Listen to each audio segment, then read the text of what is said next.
My name is Melissa Ann Ehrenreich. I'm the Executive Director of the Indigenous Conservation Council. I'm going to be your MC once again. This is a great honor. I did think that Chief Ann was going to retire me this year, but she did not. So it is delightful to be back with you. And we have a very full, very wonderful, generous and beautiful discussion today. So I want to welcome you to the annual Sovereign Nations of Virginia Conference. This year, our theme is Ancestral Wisdom Guides Today's Paths, Indigenous Conservation and Rights of Nature, which is delightful and thrilling. We're here to celebrate leadership from around the world. We have some very special guests today. And of course, right here in this room with all of our tribal nation leaders. I'm going to introduce First Assistant Chief Wayne Atkins to the stage to provide our opening prayer. Chief Atkins, wonderful. Come please, from the Chickahominy Indian tribe.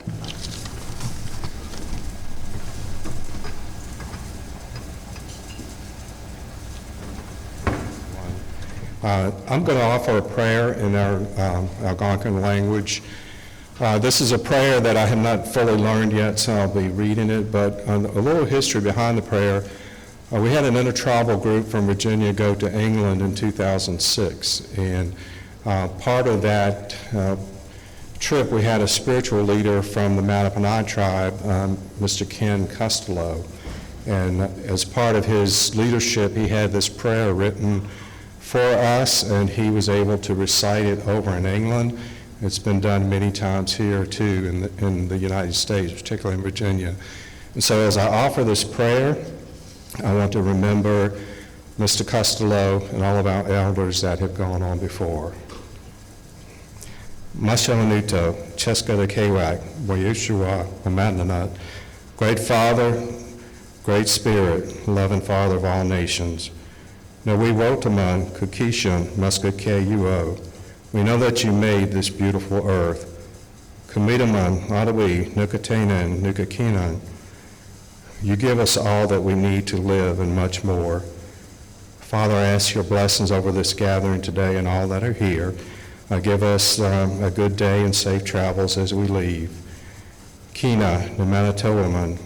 Thank you, Lord and Master. Well, we should welcome Mount Kakishus in your son's name, Nanesh. Amen.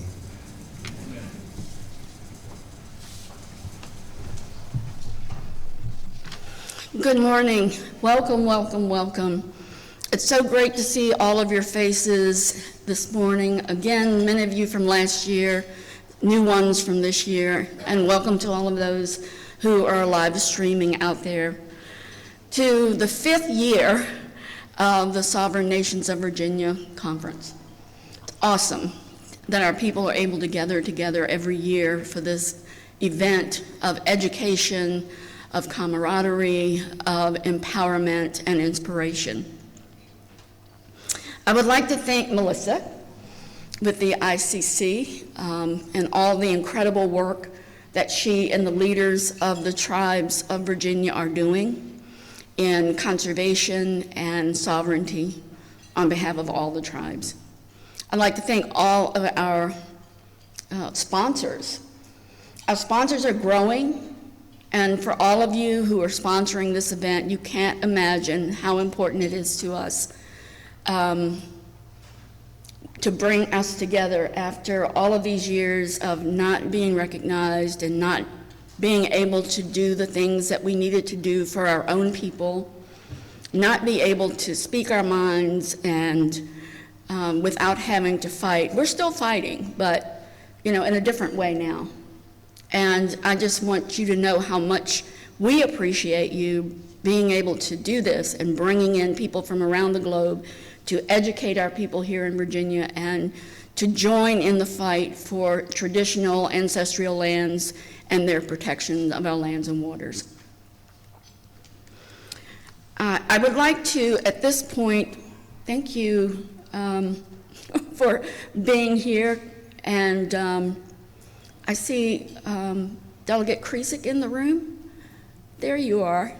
Delegate Kriesik is the chairperson of our Virginia Code Commission. And the Code Commission was established from the work of all the tribes and cultural heritage partners, who I think some of them are here today. Thank you again to Cultural Heritage Partners for forging the way for us here in the colonial capital of the United States, the Commonwealth of Virginia. It's been a long fight for us, but we have made great strides. I look at what all of the tribes have done, and it's incredible in the last 7 years, the work that has been accomplished. I thank you for your time here with us, and for all of those who are funding the work that we are doing. And this is a very, very kind of tumultuous time. We think it's tumultuous for the tribes, but it's really tumultuous for everybody. And it's not just here in the United States, it's around the world. And it's because in the history of the earth, it's time for things to culminate. We're coming full circle in our time here on this earth. The indigenous people have been selected by the Creator to protect all of these wonderful things that He has placed here for us. All the beauty and all of the things that we as human beings need to live and survive and be well on this planet, He has given us. And the indigenous people are stewards over that, and we are proud to carry that banner. We haven't always had the opportunity to exercise that work, but now we do. And it's global, and we're coming together as a global group of indigenous people to fight for the rights of our Mother Earth, and I'm proud to be a part of that. Thank you for all of your support in doing it. I would like to recognize Chief Anderson from the Nansemond Nation.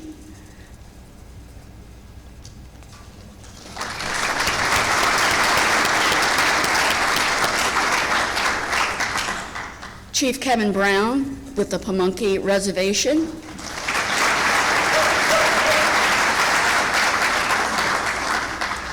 Pamunkey Reservation is the oldest continuously operating reservation in the United States.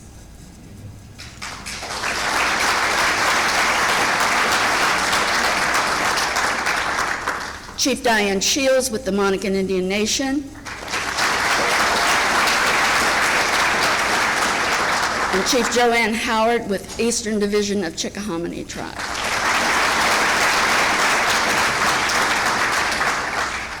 Thank you all so much for your leadership. It has been incredible to stand alongside you to get all of the things accomplished that we have done. God bless you, and God bless you all.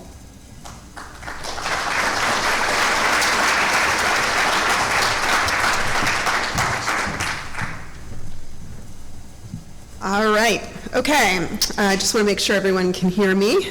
Thank you very much, Chief Ann, for those wonderful remarks. It is my pleasure to, Chief Ann alluded to a global movement for protecting Mother Earth, and it is our indeed pleasure to introduce a special guest who's traveled quite far to be here in this place today.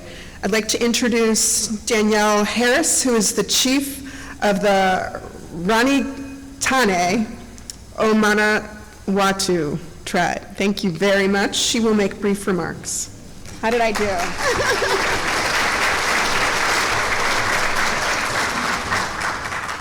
Inga ina mata waka o te mutu kuia whakakotahi mai ki tēnei ahuru mōwai.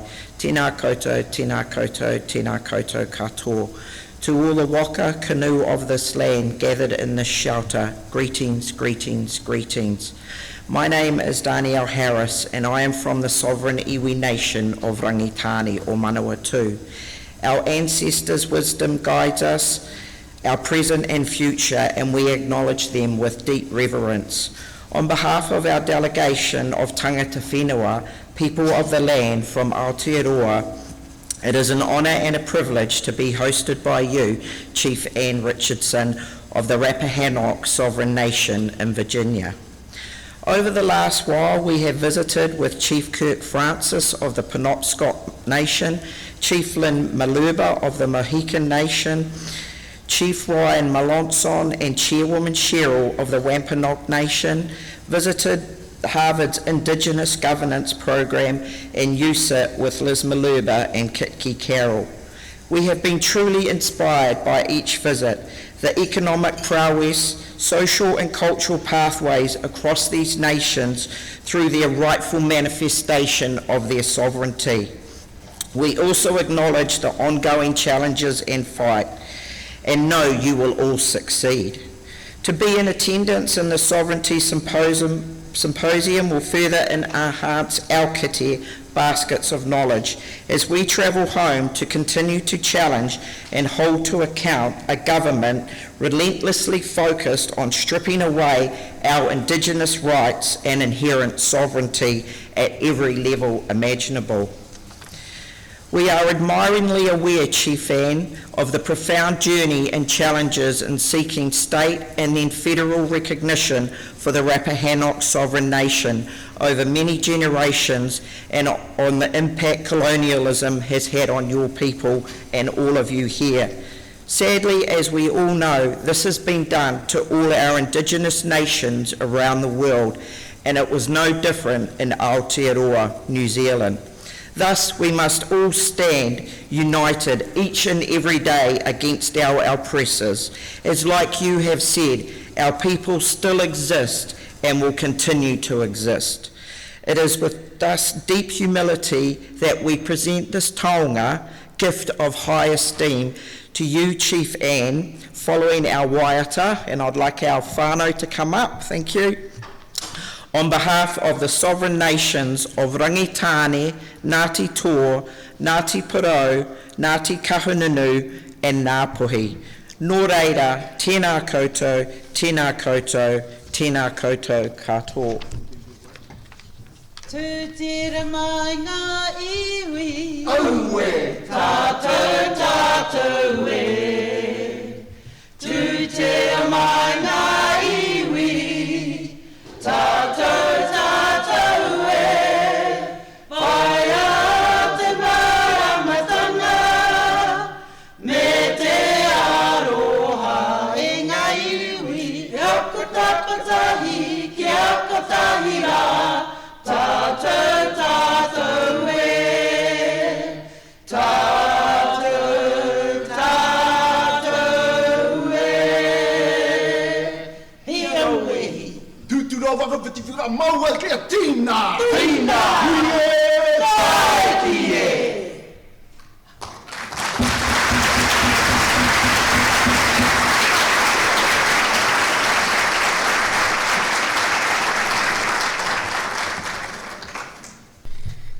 Thank you. That was wonderful. Thank you very much to the entire New Zealand delegation, and thank you for your kindness in helping me understand pronunciation. I apologize if I did not get that quite right. I would like to move into the next session of our conference and the Rights of Nature session. As a reminder, if folks who are in the room, you have a conference program at your desk. The full bios are included in here, and they've asked me to give abbreviated bios in the interest of providing more time to our speakers. So I'd like to welcome to the stage two individuals whose reputations definitely precede them. I'd like to introduce Thomas Lindsay, who serves as Senior Legal Counsel for the Center for Democratic and Environmental Rights, which is an organization committed to globally advancing the legal rights of nature and environmental rights. We're thrilled to have him here, as well as Frank Bobo, who serves as Tribal Attorney and Director of the Center's Tribal Rights of Nature program. He is also an enrolled citizen of the Minnesota Chippewa tribe. Please come forward. Thank you.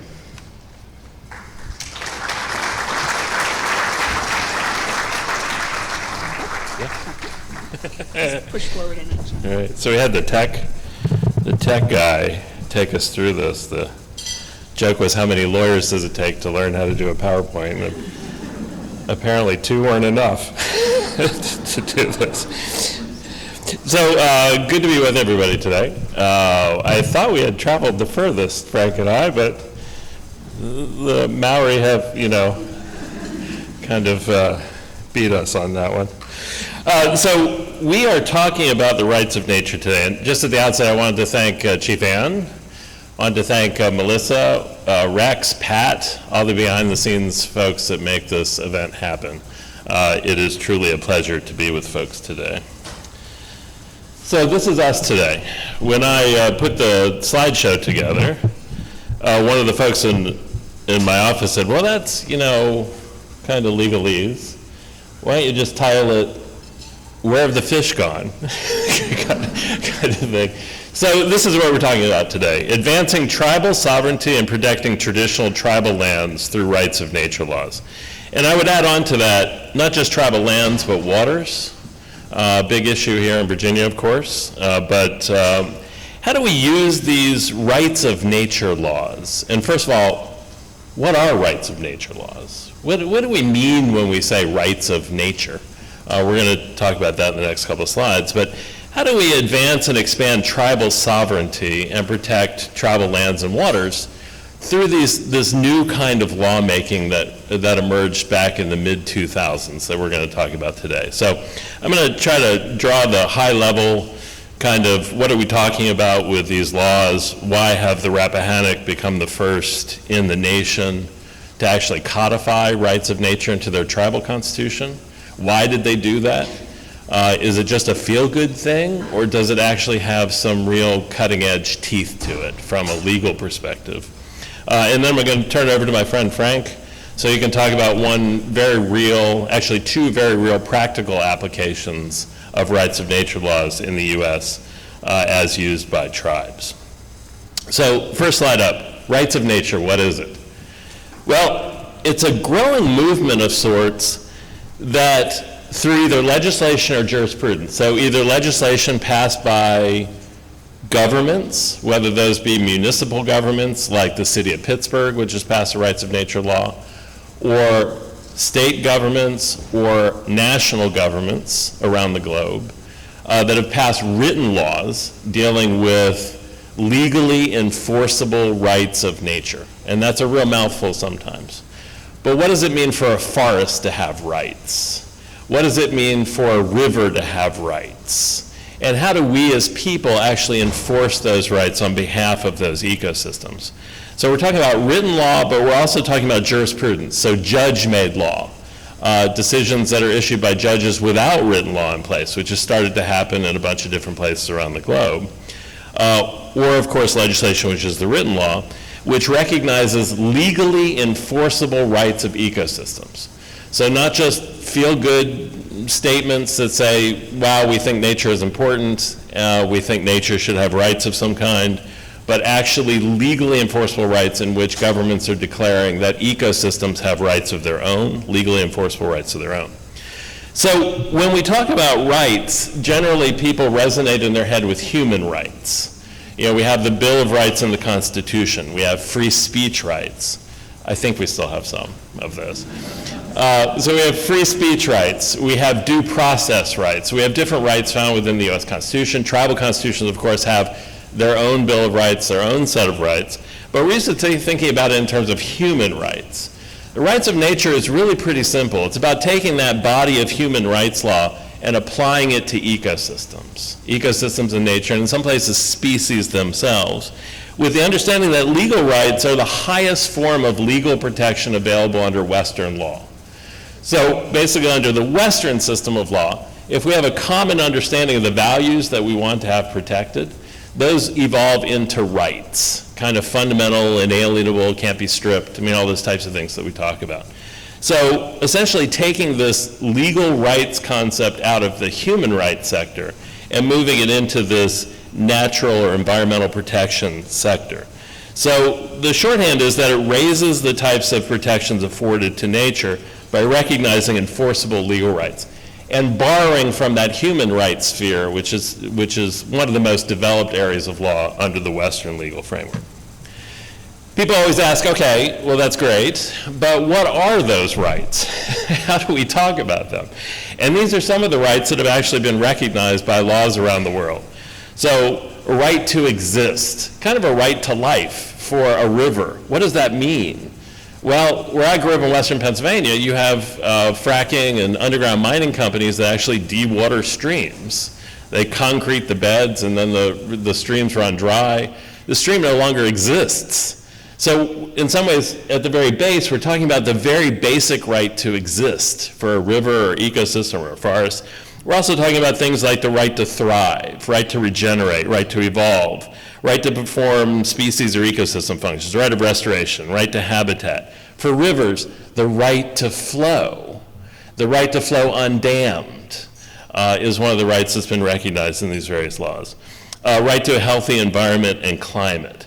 But these are actual rights that have been placed into written law around the world, including in 36 municipal governments and tribal communities in the U.S. The Constitution of the Rappahannock Tribe is the first tribal constitution in the U.S. to place the rights of nature into that tribal constitution. Why is that important? Well, tribal constitutions sit in a higher dichotomy of law, higher hierarchy of law than a regular law or regular ordinance passed by tribal government or by municipal government, by any government really. But constitutions sit in this higher category. And this is what the Rappahannock Constitution says. It recognizes the following, again, this is going to become old, but legally enforceable rights of the Rappahannock River itself. So rights of the Rappahannock River itself. The right to naturally exist, flourish, regenerate, and evolve. The right to restoration, recovery, and preservation. The right to natural groundwater and surface water recharge. The right to natural water flow, among other rights that are contained within the tribal constitution. Again, not a statement of intent, not a statement of belief, although all that stuff is intertwined in these rights of nature laws, but actually creates legally enforceable rights within the tribal constitution for the Rappahannock River. So the other question we get asked a lot, given that 20 years ago when we were talking about rights of nature, it was enough for folks to want to put you in a padded room because it was seen as a crazy radical notion, now not so much, but still kind of on the cutting edge, is why do we need rights of nature? And maybe we don't have to spend too much time talking about that, because anybody looking out their window at this point or keeping up with the news knows that we're in a pretty bad place environmentally. So almost every major ecosystem is on the verge of collapse at this point, even from a perspective of just basic clean air and clean water. We're in a very, very dangerous place, especially, I'll go out on a limb, with the current administration, which is working to undermine some of what some environmental lawyers think have been basic environmental protections for a number of decades. So why do we talk about rights of nature? We wouldn't be talking about rights of nature if we had a working system of environmental law in the United States. But the fact is, even with those basic environmental law protections that we've had over the last several decades, that something's not working because it hasn't stopped us from getting to this place where we are in a dangerous environmental situation today. But the answer to that goes a little bit deeper, which is it's not just that the laws are ineffective because they use the wrong language. We're just talking with Jack. Is Jack still here? Jack Ryan? Yeah, talking about a funny Virginia law that says a major environmental project is under $2 million or something. I mean, it's not just the lack of language or specificity in some of the laws that's the problem. The problem is more basic than that, which is that Western environmental laws, upon which most of the major environmental laws are, they treat nature as property. They treat nature as a commodity or a thing. So under the Western system of law, just to boil it all down, you're either a thing or you're a person. If you're a person, you have rights. If you're a thing, you don't. Women in the 1840s were a thing. They were the property of their eldest family member or their husband. They were the thing. They couldn't contract, Rape was not a crime in the United States. It was actually a property damage thing where money got paid to the husband for the crime that was committed. Women were a thing. African Americans and slaves were things under the law up until the Civil War. Things under the law don't have rights. Things are property, they're owned. In the African American case, of course, slave owners were the only ones with rights, and slaves were subordinate to that. Nature sits in the same place today. Nature and ecosystems are things. If you have a deed to a certain piece of land, 10 acres of property, it's a thing.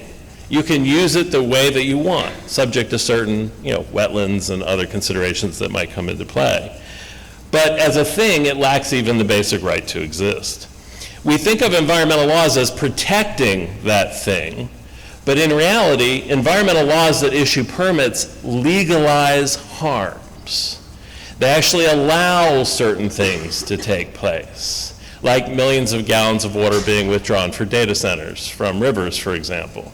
They actually legalize certain harms. We think about them as protective, but in essence, they actually legalize certain things, like filling wetlands or carbon dioxide pollution of the atmosphere or fracking through aquifers.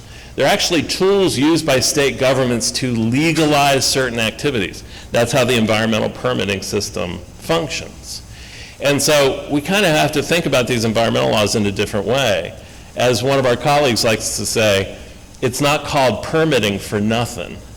It actually permits things to happen. That's the power of the state when they issue the permits, is they permit things to happen. And that's how environmental laws are built.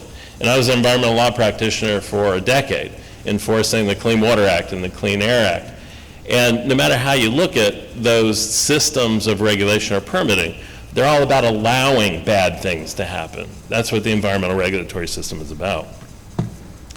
So why are existing environmental laws that regulate use of nature inadequate? Well, again, Western law views the natural environment as property, with regulations under the Western system of law seen as interfering or infringing with property rights. Because nature is a thing, so if you're regulating the use of the thing, you're automatically infringing or interfering with property rights.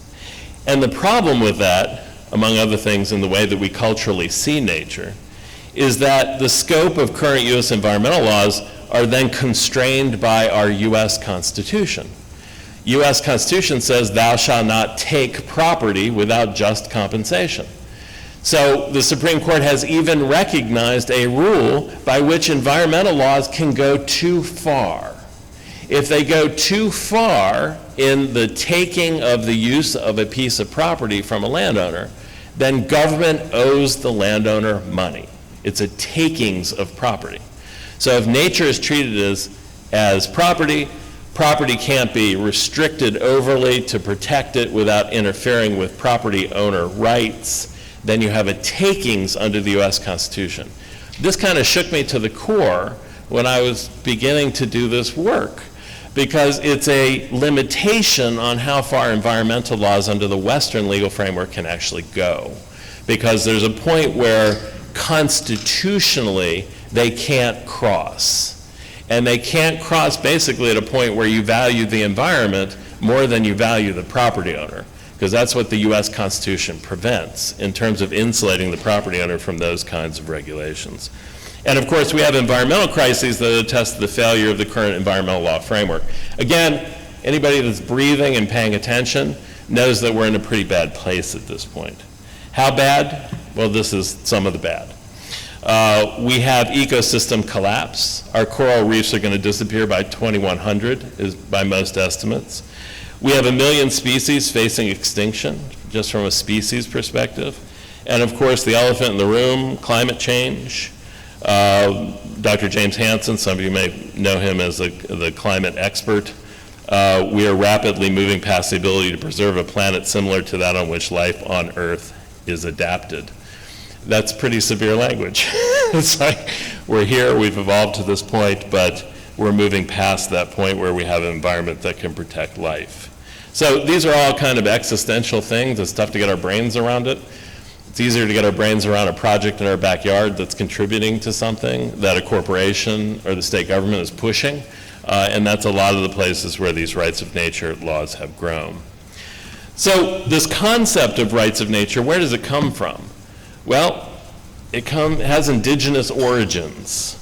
This movement to recognize the legal rights of nature is generally recognized as traceable back to an indigenous understanding of nature not being property, nature being a relation, but not being property, not being a thing, more akin to being a person under the system of law.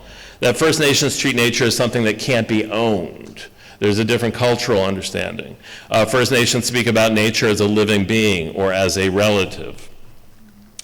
And this slide kind of is intended to draw the difference between the two, or to identify the differences. How Western or European systems of law compare with indigenous cultures on the treatment of nature itself. On the indigenous side, you have nature as a living being, as a relation. The Anishinaabe talk about protecting the flying people, the swimming people, and the singing people, the birds and the fish. The Yurok talk about the Klamath River as a relative or as a living being. Much different understanding than Western system, Western culture, in which nature is a dead thing. Nature is dead. It's a resource. We talk about natural resource, nature is property, whose exploitation is to be regulated. One of my favorite quotes from Western law is from Sir Francis Bacon, the famous philosopher, who said, "The job of Western civilization is to torture nature on a rack, to extract her secrets." Torture, let's just stop here for a moment because we've been going really fast, but to torture nature on a medieval instrument of torture, to extract the secrets from nature to promote Western civilization. I don't think there's anything else that captures the Western notion of nature the clearest than that notion of torturing nature on a rack to extract her secrets. And again, playing the same song, nature is property to be used by the owner. But this is the difference in worldviews between and we're all broad brushing it here, but this is indigenous cultures versus this Western system of belief, which has driven a Western system of law, which is kind of exactly the opposite to a system of life. Is what we have. And so it's not about fine language using the laws or let's pass a new Endangered Species Act. It's about the fact that the bedrock belief system for Western culture is embedded in the understanding that nature is dead, that the Rappahannock River is to be used to siphon water out of for other economic uses, for example, but that nature is a dead thing. It's just to be used. It's not existing or alive in Western culture or in any way. So when we say rights of nature laws, what do they have in them when they pass? The city of Pittsburgh passed a rights of nature law to protect the 3 rivers. Orange County, Florida, a couple years ago, by an 89% vote, passed a rights of nature law to protect rivers within Orange County. What do these laws contain? Well, in the eyes of the lawyers, they contain these 4 elements. First of all, the no-brainer, which is a recognition of rights. That nature has legally enforceable rights. That is a living entity with certain legal rights. And we looked at the Rappahannock Tribal Constitution, what those rights contain. Other laws have focused on forests or on rivers or on mountains. The city of Ojai, California passed a law just this past election cycle protecting mountains within the city and also waterways. They contain an enforcement provision. A lot of people ask, rightly so, well, how do these get enforced? Well, what's interesting about these laws is that they generally recognize that anybody in the community, any resident of the community, can bring a lawsuit in the name of the ecosystem to actually enforce the rights that have been recognized for that ecosystem itself. It leads to some very interesting cases in which rivers are plaintiffs. We're used to seeing in court cases corporations are human as plaintiffs, but in these cases a river is a plaintiff, a mountain is a plaintiff. The first case brought in Ecuador under the Ecuadorian constitutional provisions, which we'll talk about in a minute, was a river. The plaintiff was the Vilcabamba River itself, represented by residents who live along the river. It's a different model in which harm or danger or injury is not analyzed to the humans that use the resource, or use the river in this case, but the river itself. What damage is being caused to the river itself? And the river itself as a plaintiff allows the court to go into that kind of inquiry. A remedy, usually restoration of the damaged ecosystem back to its pre-damaged state, which makes a lot of sense. When you have a human rights violation, you take it back to the point where you or I are not damaged, our pre-damaged state. So it's kind of applying human rights concepts to that remedy. And an implementation. A lot of our governments, a lot of our cities, our towns, our counties, they have laws in place that allow development on floodplains, for example. But when they pass a rights of nature law, they have to bring the rest of their code into compliance with that rights of nature law, to actually look at their permitting systems and, hey, are we part of the problem? Are we actually issuing permits for things that are prohibited by this rights of nature law that we passed? I don't think we'd be having this conversation about rights of nature at this point, except for something that happened in 2008, which wouldn't have happened without the indigenous communities in this particular country becoming involved to push the law forward. That country was Ecuador. In 2008, a constitutional convention was held within the country of Ecuador. They had heard about some of the lawmaking that happened in the United States around rights of nature laws at the municipal level, called us in to assist them with writing new language, not for a municipal law, not for a state law, but for a national constitution, the new national Ecuadorian constitution. And that language, which made it into the national constitution, was then overwhelmingly ratified by the people of Ecuador in 2008. What did that Ecuadorian constitution say? Well, this is the language. That nature has the right to exist, maintain, regenerate its life cycle, structures, functions, and evolutionary processes. Nature has the right to restoration, and that the state's responsible for enforcing those rights. Wow. 3 paragraphs, right? There were more than, but these are the key 3. One is that nature has rights.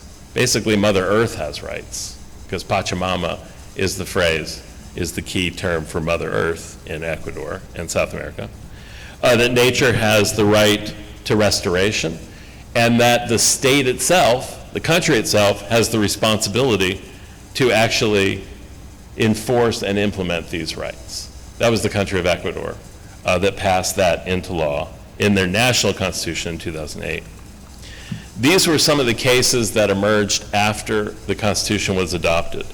The Vilcabamba River case, which was a case in which a local government was doing a road widening project and dumping stuff into the river, altering its flow. You had the first case in 2011 brought in the name of the Vilcabamba River as a plaintiff. It was the first case in the world under this system of law in which a judge ruled in favor of the river and ordered the local government to stop dumping the debris into the river. The shrimp case, government revoked a permit in a fragile mangrove system dealing with shrimp farming.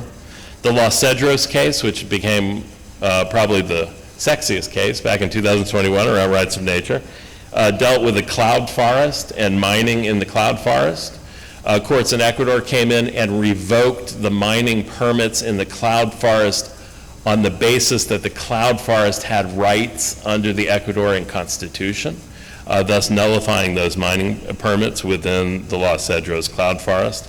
The Estrelita monkey case, they actually extended the rights of nature in the Ecuadorian Constitution to wild animal species to protect those species, even individual members of those species.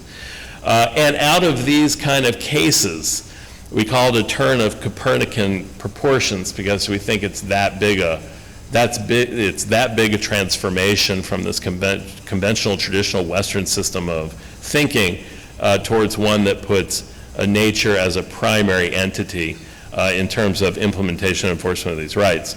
The doctrinal developments, what are some of the lessons that came out of these cases? Number one, nature is a subject of rights. It's no longer a thing under the Ecuadorian Constitution. It's more akin to a person. That people have standing to invoke those rights, and of course that the state's responsible for protecting them.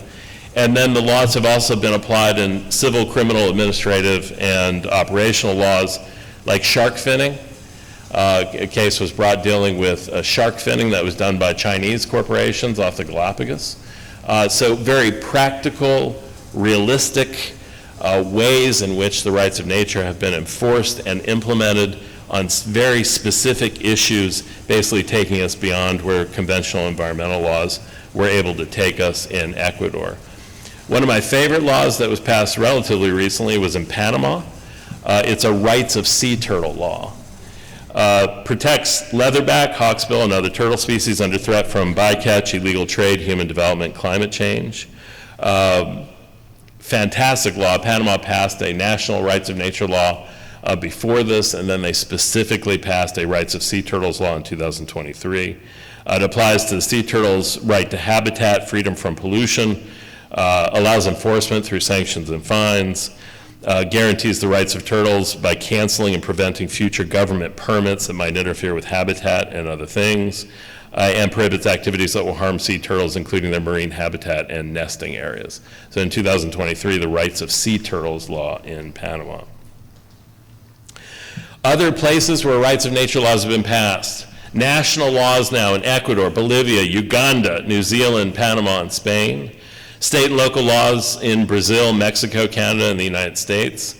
Local policies in Northern Ireland, England, Ireland, and Australia. Different places around the globe that have started passing rights of nature laws.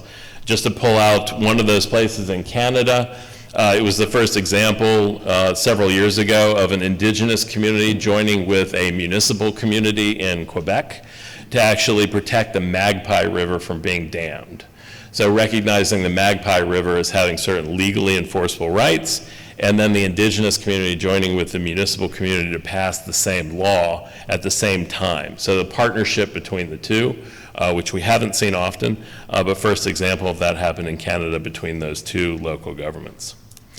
Unbeknownst to us, these were all written laws that were passing, but something interesting started to happen about 10 years ago, which is judges in courts in different countries without written laws started to borrow the jurisprudence emerging from places like Ecuador and began to issue legal opinions that nature had rights of its own without written legislation in place. It started happening first in Colombia, where the highest court that deals with constitutional issues in Colombia recognized the rights of the Atrato River in Colombia. In India, one of the courts recognized the rights of rivers and the rights of a glacier as well in India and other ecosystems in 2017. Bangladesh in 2019, the Supreme Court recognized the rights of all rivers in Bangladesh. And in Peru, you had a court recognizing the rights of a river in Peru in 2024. So again, these are judicial decisions recognizing that, quote, this is a new area of emerging international environmental law, and instead of waiting for a written law to pass, simply have gone ahead, pulled opinions from other places like Ecuador, and recognized on their own as the court that rights of nature should exist for these various ecosystems. In the United States, leadership has not been by municipal communities. It has not, even though laws have been passed by cities, towns, counties, but leadership here has been by First Nations. These are the tribes across the U.S. and Canada that have adopted rights of nature laws, starting with the Ho-Chunk Nation back in 2015, moving through the White Earth Band of Ojibwe in 2018. That was the Rights of Wild Rice law that Frank drafted and litigated. The Ponca Tribe of Oklahoma in 2018, the Yurok in 2019, the Menominee, the Nez Perce, moving down the list, the Mashpee, 2023, a resolution around rights of nature, and of course the Rappahannock Tribe, the first tribal constitution of the United States to codify rights of nature, in this case rights of the Rappahannock River, in 2024. What we found, and I'll talk about tribal courts in a second, is of course that tribal governments, tribal activists, mostly young activists, youth activists in various tribes across the United States have been driving rights of nature laws forward within their own tribes, which either become resolutions or binding laws within the tribal governmental system, but that tribes have been at the forefront of pushing rights of nature laws, mostly because it fits a lot better within a tribal system of law than into a Western European framework of law. That's why I think such traction has been gotten within First Nations at this point. In addition to individual tribes, we've had tribal coalitions across the U.S. Who have passed resolutions supporting the adoption of rights of nature laws. The Midwest Alliance of Sovereign Tribes, or MAST, is 36 tribes in the Midwest. This is some of what they had to say about rights of nature laws in supporting it through a resolution. Indigenous peoples have always recognized Mother Earth as a relative and provider that we must respect and protect, and that the organization supports the rights of nature and supports efforts by member tribes to secure and enforce these rights. The National Congress of American Indians in 2022 also approved a rights of nature resolution. Quote, there is growing support within Indian country for recognizing and protecting the rights of nature. Resolved that NCAI supports the rights of nature legal framework and the efforts of tribal nations to recognize and enforce these rights within tribal law and governance. So the National Congress of American Indians. Next question we get is, where have these laws been enforced in the United States? Because it's great to have them on the books, but unless you can enforce them, and of course enforce them means sometimes taking on the state as well, something Frank has intimate knowledge of and we'll talk about. There have been 3 enforcement cases filed in the U.S. in tribal and civil courts, and this is where it all gets very interesting, because when we're writing laws, rights of nature laws, or trying to place them in different legal frameworks, it's almost like working in your basement to build a radio or whatever folks do now.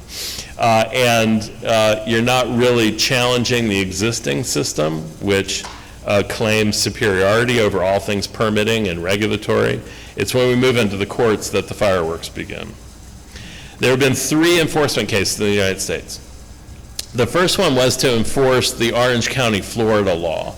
This was a law that recognized rights of rivers within Orange County. It's the largest rights of nature law passed to date in the U.S., 1.5 million people in Orange County.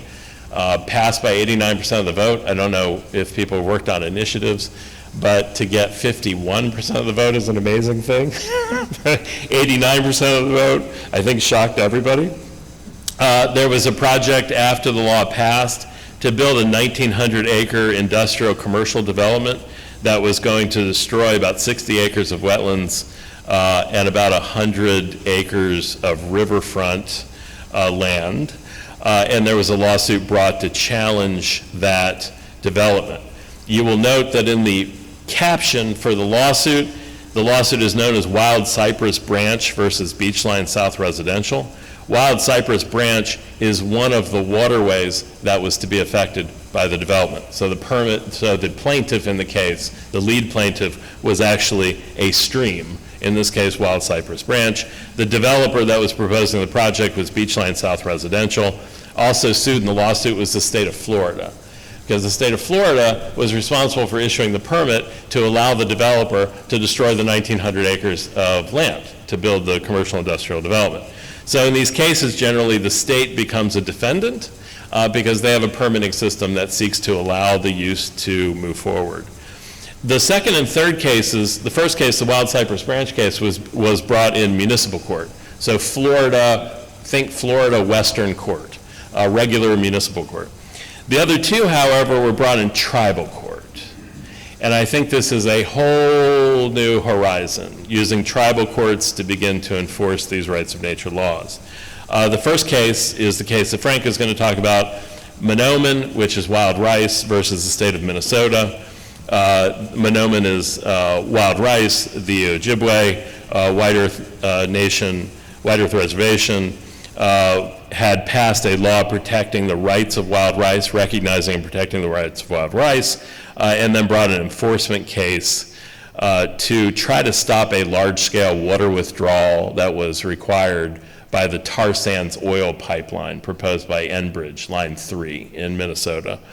And so a case was brought to try to stop that water withdrawal, because the water withdrawal was would have an adverse impact on rice habitat for the Ojibwe.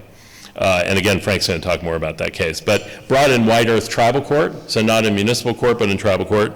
And the last one on the list is Salmon versus the City of Seattle, which is one of our favorite cases. Salmon as the plaintiff versus the City of Seattle, which operates hydroelectric dams along the Skagit River to provide power to the City of Seattle. the dams do not provide for fish passage. There's no way for the salmon to get up the river to spawn up the Skagit. And so the Sauk-Suiattle tribe brought a lawsuit in 2022 using salmon as the plaintiff versus the city of Seattle to try to force fish passage along the Skagit River. Whereas the case didn't go to court, at least for a final judgment, the city of Seattle came to the tribe and offered to settle by amending their dam permits to include fish passage along the Skagit River. So it was kind of the first successful rights of nature case. Would not have happened, settlement wouldn't have happened without the rights of nature claim that was made within the lawsuit. But again, not brought in municipal court, not brought in federal court. Love those federal courts, love those federal court judges, but they have no clue what rights of nature is or should be. But in tribal court, that was filed in the Sauk-Suiattle Tribal Court. What's the importance of some of these cases above and beyond just the fact of rights of nature? It's the enforcement beyond reservation boundaries. What? Reservation, enforcement outside of reservation boundaries. Hard enough to get our heads around recognizing nature as having rights within land that we control, within land under trust, or within land within reservations. But ecosystems don't have boundaries within municipal boundaries. City lines do not contain all of an ecosystem. In the city of Pittsburgh, the Three Rivers flow mostly outside the city of Pittsburgh. What happens when governments begin to take laws passed which recognize rights of rivers, but enforce them upstream in ceded lands or traditional territory? What happens when we begin to use these laws to actually enforce the rights outside of the immediate land that they've been passed within, outside of reservation boundaries, outside of otherwise controlled tribal boundaries? Both the Ojibwe and the Sauk-Suiattle enforcement cases were brought against non-tribal actors operating outside of reservation boundaries, when conduct outside of those boundaries was affecting what's happening inside the boundaries and also affecting treaty rights, like the right to harvest, hunt, fish, gather. And so the reason why we're here, the most fascinating part of this work is about how do we use these rights of nature laws in a relatively small way within land that we control, and then enforce them outside of that land. So people sometimes ask, well, how is that possible? And it's possible through a U.S. Supreme Court case. It's possible because it has to happen, number one. So let's not give the U.S. Supreme Court too much power. But the U.S. Supreme Court in 1981, in a case called Montana versus the United States, opened up a hole. And that hole said that a tribe may exercise civil authority, i.e. lawmaking and enforcement, when conduct threatens or has some direct on the political integrity, the economic security, or the health and welfare of the tribe. So this case, Montana versus the U.S. by the U.S. Supreme Court, actually allows for a certain kind of jurisdiction to exist if a certain test is met. And we think the test is met when an ecosystem is threatened, is protected by rights of nature law within reservation boundaries or within land and trust or within land otherwise controlled by the tribe, that allows that extra jurisdictional enforcement to happen, which I think has to happen because it's not really the tribes that are the problem. It's the state of Virginia or the state of Minnesota or the federal government that wants to drive some kind of project in that's going to actually violate these rights and also violate the treaty rights of tribal members to actually hunt, fish, and gather for the resource. Again, ecosystems within reservations or other tribally owned boundaries exist as part of larger ecosystems. That's just the nature of ecosystems. We tend to draw lines as Western framework of law, but the lines are meaningless when it comes to nature and ecosystems because ecosystems extend beyond those boundaries. Again, outside of tribal lands, laws recognizing the rights of ecosystems enforced outside of those tribal lands. We draw attention to the Rappahannock Tribe's Constitution, which recognizes the rights of the Rappahannock River, can be enforced upstream against upstream polluters and users because the river obtains legal rights when it crosses onto tribal lands. That's the concept of upstream enforcement. Tribal courts. We're going to finish with rights of nature here and then move into some really cutting edge stuff just couple slides. But tribal courts become increasingly important to these off-reservation enforcement cases because, number one, tribal judges have the cultural background to understand rights of nature claims on traditional lands. Tribal governments can appoint judges who specialize in rights of nature claims, who understand what they're looking at, when federal judges don't. And tribal governments can adopt environmental codes that give further guidance to tribal courts for enforcement of rights of nature laws. Now, this is basically the edge of the known universe here in terms of rights of nature lawmaking and moving into the sphere of enforcing outside of reservation boundaries, which of course has begun with these enforcement cases, basically expanding tribal sovereignty over traditional lands by having some control through these rights of nature laws. The real edge of the universe is here, which is how rights of nature materials are being used differently other than laws, other than lawmaking. In the law, there exists something called easements, which are limitations on land. If you have a deed and you want to allow the utility company to drive a light or power through your particular piece of property, you can allow the utility company to put an easement on your property, which allows them to use your property for that purpose. Back in the 70s, environmental activists came up with something called conservation easements.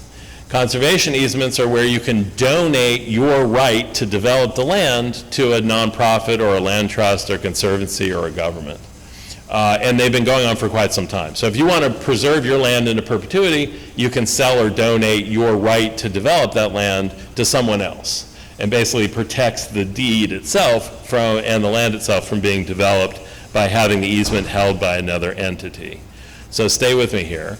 The rights of nature laws and the rights of nature material are now being merged into easements to allow private landowners to create rights of nature mechanisms within their own deeds, to recognize rights for ecosystems on their own parcel of land without having a law passed.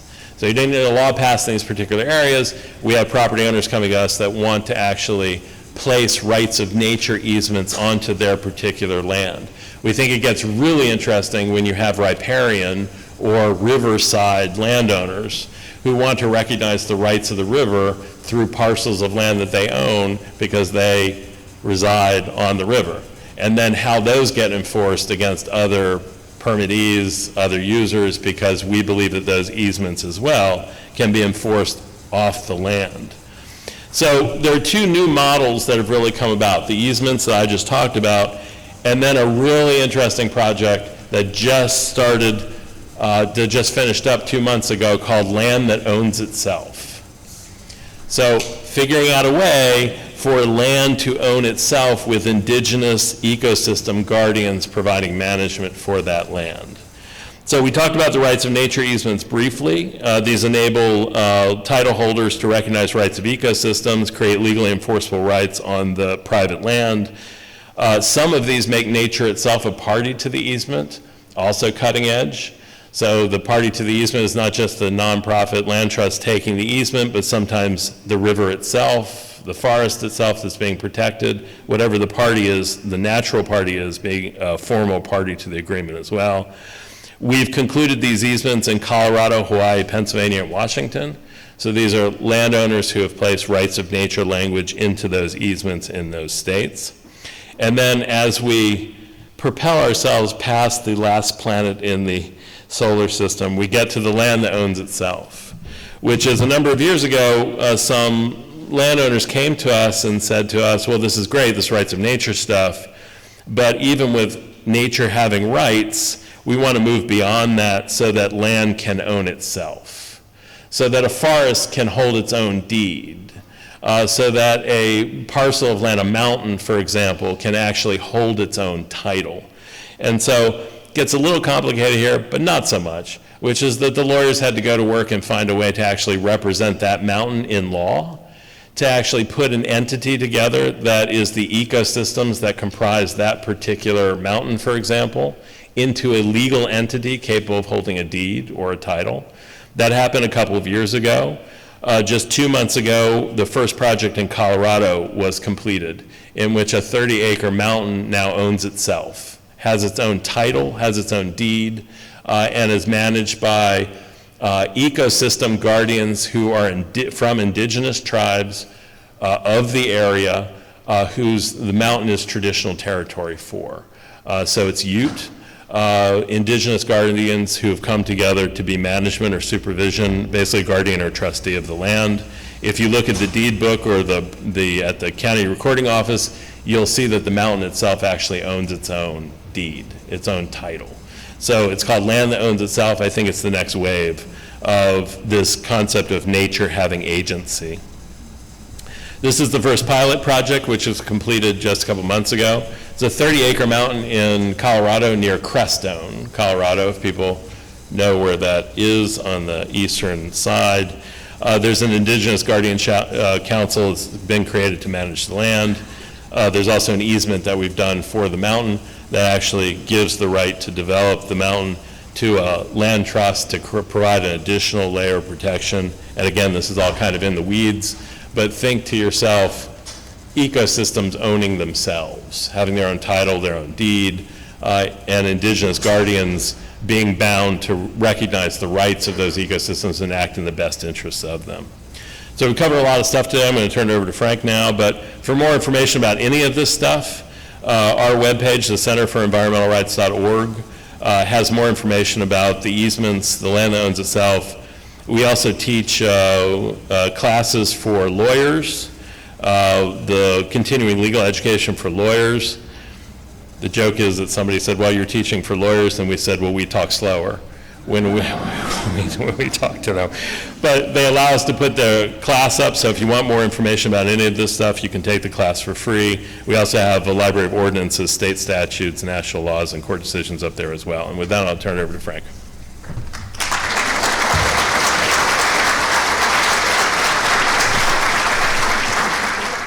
Good morning, my name is Frank Bebo. I live in northern Minnesota, spent most of my life on the Leech Lake Reservation. That's a very aquatic reservation. It's giant fisheries up there. For people who aren't familiar with our territory, basically it's most all of the Great Lakes. It's about 800 miles across, and we're the southern Ojibwe according to the Indians in Canada. They say that our territory goes 1,000 miles north up to Hudson Bay as well. So we occupy a lot of Turtle Island, and we occupy a lot of the water. So rights of Mahnomen, you know, Thomas was talking about, you know, representing a mountain. A lot of my tribal friends have asked me, well, how did you get the consent of Mahnomen to represent Mahnomen? You know, and I said, Mahnomen chose me. And that's where it ends. So it's kind of an interesting concept in that way, but you have to believe in those things. And so that's part of what this is. Rights of Mahnomen, for us, for the Ojibwe, was a natural, and so I was lucky in that respect. And when I say a natural, I was trying to figure out how to use the rights of a river, and we have a lot of Corps of Engineers dams, and it's very difficult to think about how do you take out 30 or 40 dams. That's a lot of dams. And so it would take a lot longer than my lifetime most likely, and I was trying to figure out something that was a little quicker. Rights of Mahnomen, interestingly enough, has three important parts for us. And I say three important parts because in our 1837 treaty, and we have 44 treaties with the United States, so we have rights described in ways that other places don't have them, and that helps us a lot. In the 1837 treaty, Article 5, it talks about us reserving the right to hunt, fish, and gather wild rice on the lands, rivers, and lakes being ceded. What that means is, while we were ceding that territory, we had no intention of leaving. We were staying right there, and that we were going to hunt, fish, and gather right there. And that evolved into reservations later, but we weren't thinking about reservations back then. So wild rice, in a sense, is part of a treaty which under the Constitution is the supreme law of the land. So it was easy to think wild rice is pretty easy to point to as an attorney.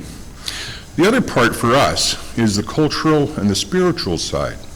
And so from the spiritual side, we came to Earth asking to live here.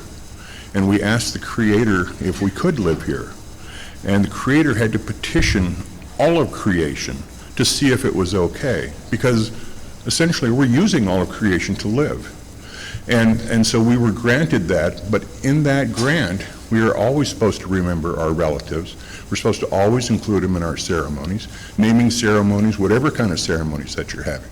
So we have a relationship with them that we had to get consent to live here. So if you look at how humans arrived on the planet, when I watch other people talk about it, we didn't really get here on a 24-hour clock until about 11:59 at night. We're the last ones. We really are the last ones, and we're the ones causing all the problems. The other, they should have had more information to make a knowing decision. The other part that happens for us is our cultural part for Mahnomen. And so we were persuaded through prophecies and visions to go to where the food grows on the water. And so we went through all of the Great Lakes, and we finally got to where the food grows on the water, and that's pretty much Lake Superior and the territories around Minnesota, some of it in Canada. And so we are where we were led to. So we have 2 or 3 connections to Mahnomen in that way. So when Mahnomen is ripe, we go out onto the lake in our canoes, and we go out and harvest.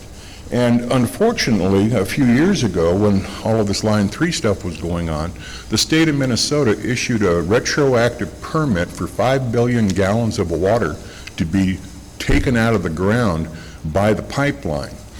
Now, there was no process, there was no notice, there was no meeting, and when we did have a tribal meeting on this, we discovered through the course of conversations that the state said, well, we called some Indians. And it was like, well, who are those Indians?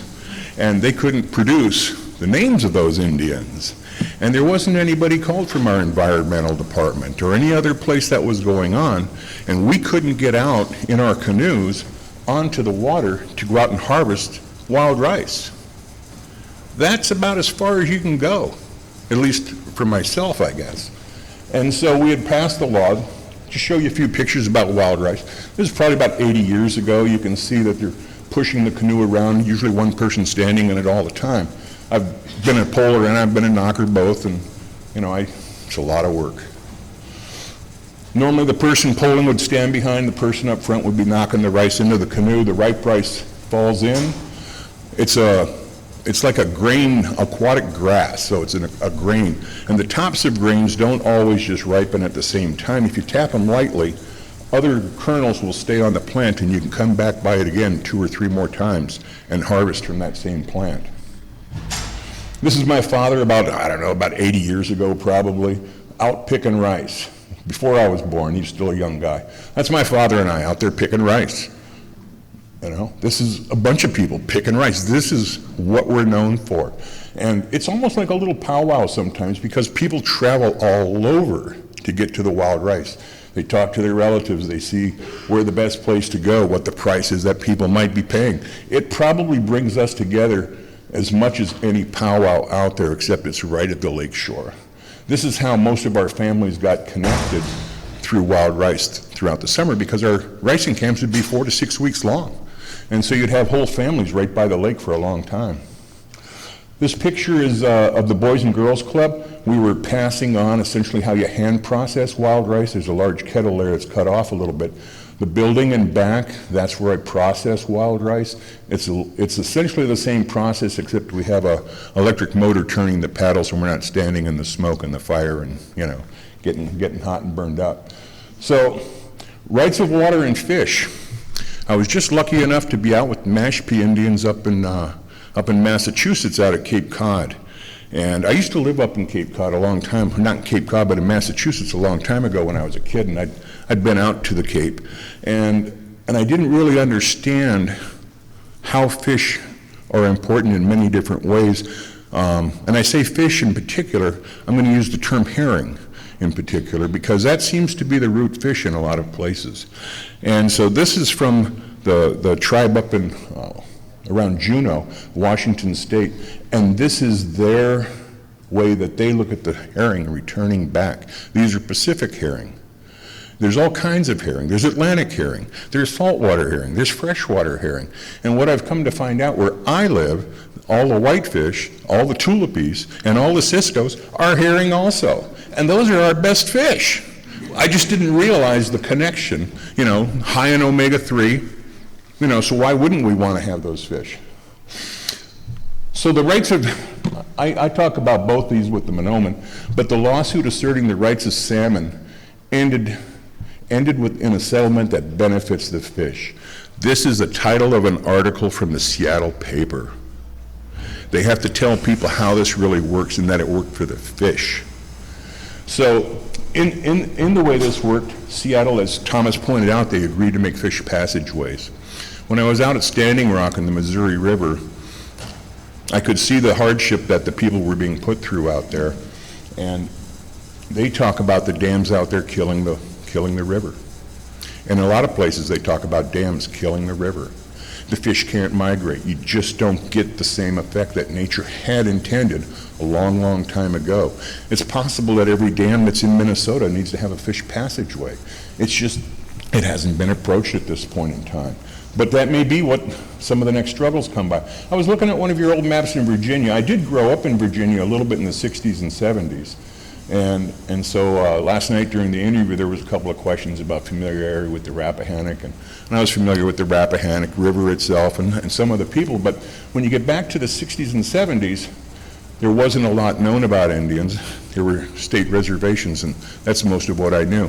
When I was going to law school in Minnesota, a friend of mine who was working security, Mike Chamberlain, he was talking to me about things, and he was telling me he was a member of the Rappahannock tribe. So I've been plugged into the Rappahannock in anecdotal ways along the way. Now I'm here for a little while, I hope. So, I looked at what's going on around here. You've got these blue-backed herring, you've got your sturgeon. Those are two of the kinds of fish we're trying to protect in Minnesota. They are very, very important fish to the whole ecosystem. And that's why we probably have a relationship with those fish. We just haven't thought about it. Just about every place that I'm aware of with the Chippewa, we have a fish clan. It might be a sturgeon, it might be a bullhead, but there's a fish clan. There is a whitefish clan up in Sault Ste. Marie. Now that would be who I would be with, probably, is the whitefish clan. But, these things already have a role. Now there's two things that I've kind of discovered about what's going on with the new tribes. And I say new tribes, your old tribes, but new to federal recognition. And so I just wanted to point out where I start my thinking from. And so for Public Law 280, when they took away most of our jurisdictional rights for crime in the state of Minnesota and other states, and the state of Minnesota thought they took all of our civil jurisdiction too, well, they didn't really. And so as a person who's been a tribal attorney on the reservation for a long time, I understood Public Law 280 Section C. And it says, and I'll just read a little bit because it's so simple. Any tribal ordinance or custom heretofore or hereafter adopted by an Indian tribe or community in the excess of any authority which it may possess shall, if not inconsistent with applicable civil law, which usually there isn't much, of the state, be given full force and effect in the determination of causes of action pursuant to this section. So you can make up a law, you can go back to an old law. And that's what I've been doing, essentially, is I'm using our custom, I'm using our spirituality, I'm using our connection to wild rice. Those are our old customs. Those you can't interfere with. All we've done is put them into a code so that judges can see that they exist and read them, because if they can't see a piece of paper and read it, they don't remember what you said very well. So that's where the writing comes important. Now, when I look at what I've been doing with wild rice, because it seemed odd, but wild rice is our old traditions, our old customs. Now I'm looking at rights of fish more importantly, because rights of fish, they're everywhere. And so this is part of what I do up in northern Minnesota also, is I smoke whitefish. So I understand the role of the whitefish. The whitefish wants me to smoke it. The whitefish wants me to eat it. And the whitefish wants me to share it with everybody, because that's how it's supposed to be. And so when you get in these relationships, it's really simple. It's logical in a sense.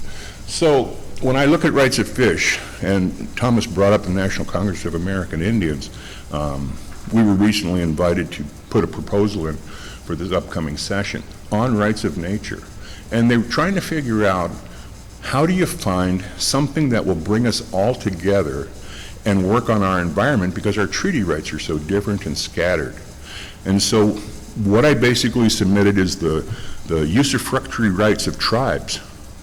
And it's the common rights that we could all be doing, rights of nature, even if you don't have a constitution, excuse me, not a constitution, but treaty rights written. If you've only recently become federally recognized and they don't have a U.S. treaty like we have, how do you still do that? That's where all of this comes in, because to me, rights of nature gives you a better chance to describe what's important, why it's important. And having that described is a lot of the background to go forward with what your claim is.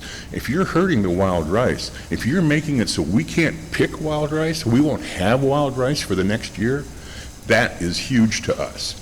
And so when we filed, the first thing the DNR wanted to do was say, hey, you don't have any authority to do this. And the court, they had already issued a decision that said we have jurisdiction. And the DNR got upset and they ran right to federal court.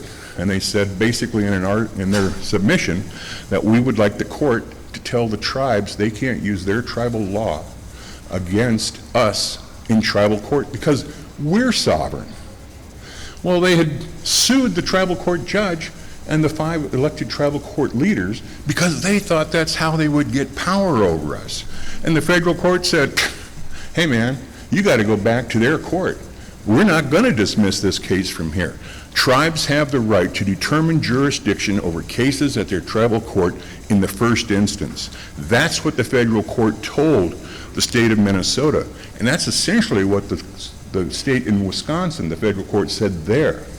Now, I like that order because it has some words in it you don't always hear.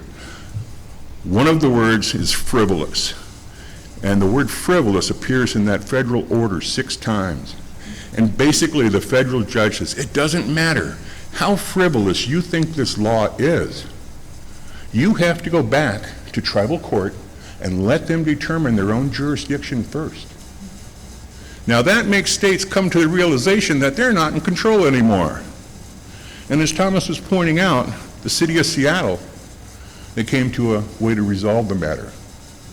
And that's where the power is in natural resources, treaty rights, and so on. Now, one of the things that Thomas also mentioned, it took me a while to accept the way Congress and the United States looks at our treaty rights. We would look at hunt, fish, and gather as gifts from the Creator. But in reality, when you read all the case law, the rights to hunt, fish, and gather are usufructuary property rights. The right to hunt, fish, and gather and use everything on the lands in those territories. So when you look at the way usufructuary rights work, as a property right, the only place that property right can be changed under the Constitution is by Congress. So they'd have to hold a session and talk about that. Now, you're going to get a lot of tribes coming in that got a lot of property rights. And when you infringe on our property rights or on non-Indian people's property rights, it might be a taking. They might find out if you want to prevent us from doing something, it may cost because you are doing something to hurt our environment or something similar. And so it's going to change, I think, the environmental battlefield, if you want to call it that, to where you end up with a different parity, to where at some point in time, those places like Seattle, instead of saying Indians might get some consideration if we have to at the end, or maybe we won't tell them, you might be the first people they talk to.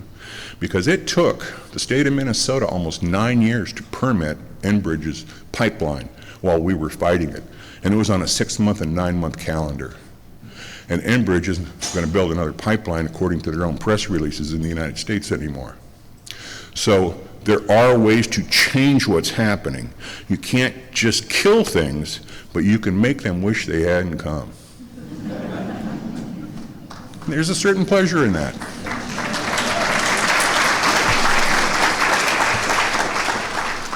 Oh, heck, I still got a half hour. So going back on this, I went to law school like with everybody else, but law school, and I tell people, law schools are all the same. They teach you the same stuff. And that's where this is helpful. Because when I went to law school, there wasn't a professor there who could answer my questions. They didn't understand why I was even coming up with the kind of questions that I had. And you find out that what they're teaching is federal law and state law. And that's what most of the attorneys are learning and using against us. And so when I would keep asking questions about why can't we do this, they would keep telling me that that's just the way the courts have decided. And it's like, well, where is this? Well, it's not anywhere.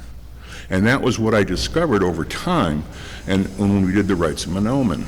And one of the things that I'm glad that I've lived to see, and I would encourage everybody in this room to look at, there's a new law review that's come out that says water has no boundaries. And that's the fact of the matter. It has no boundaries. And so this law review is about the Salmon case and the Mahnomen case. And NARF explains with some other attorneys the legal path that we took and how it was successful and can be duplicated. So it's all been examined and shown that this can work, but you have to be willing to go forward. And that's the hardest part, because it was hard for me. I mean, I was working with Thomas, I had some support, but that's not very much. And, I went to that law school. They didn't say anything that Indians could do this, but you have to be willing to take that step. And as a result, it's been very helpful. I think that it's re-leveling other environmental battlefields in other places. That's what happened with Seattle right away with Jack Fyander. He filed on behalf of the salmon. And so when I look at the environment here, in some ways, the structure is similar. The Minnesota Chippewa tribe is who I'm enrolled in. It's a federally created corporation. It's not a tribe. It's just what they called to, service us back in the, 1910s, 20s, 30s, things like that.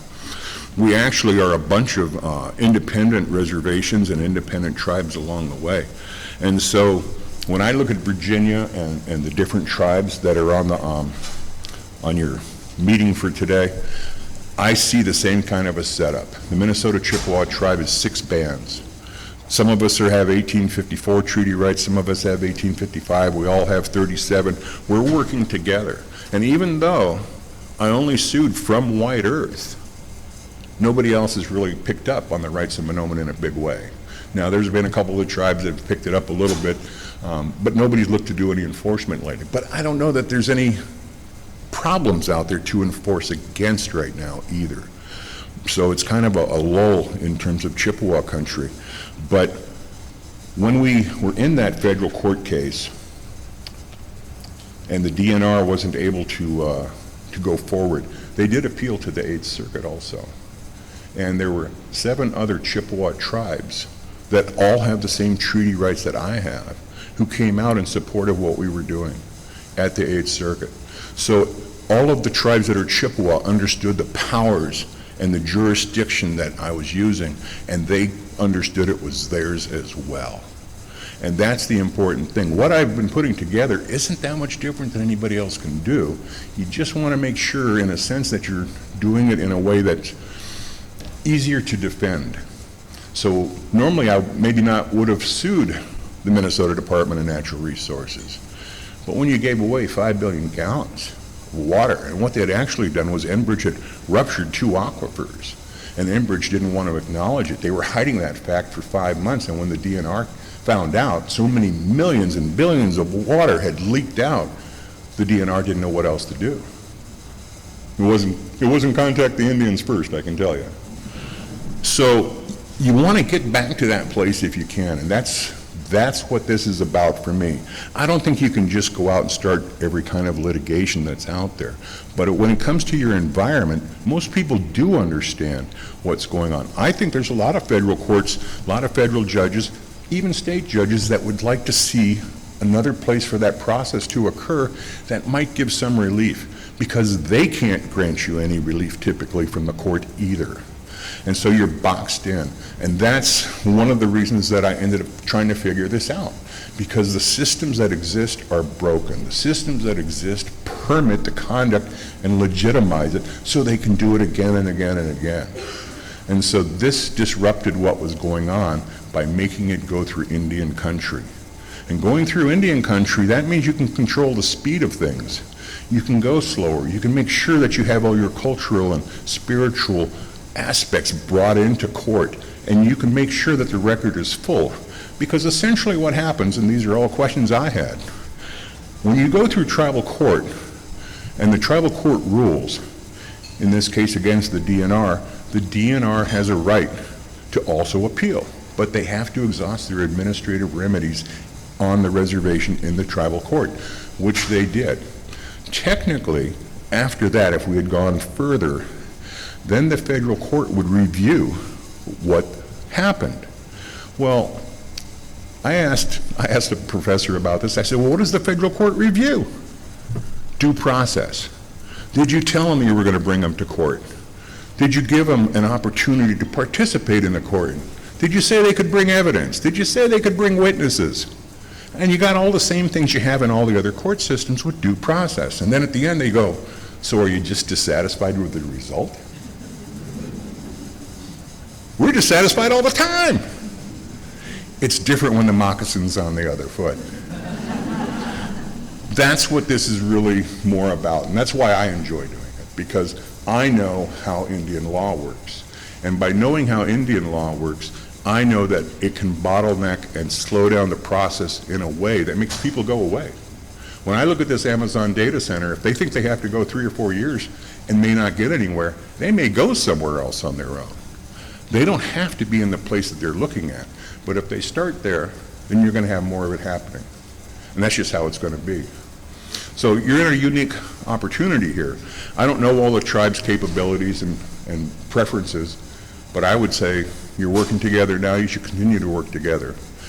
One of the judges that was on our case with Mahnomen, B.J. Jones, he works out of Grand Forks. He's also a professor at University of North Dakota. He's, I think, the chief judge of the appellate division for basically, I'll say, 8 Lakota bands, because they can't all afford to have an appellate court, much less a tribal court.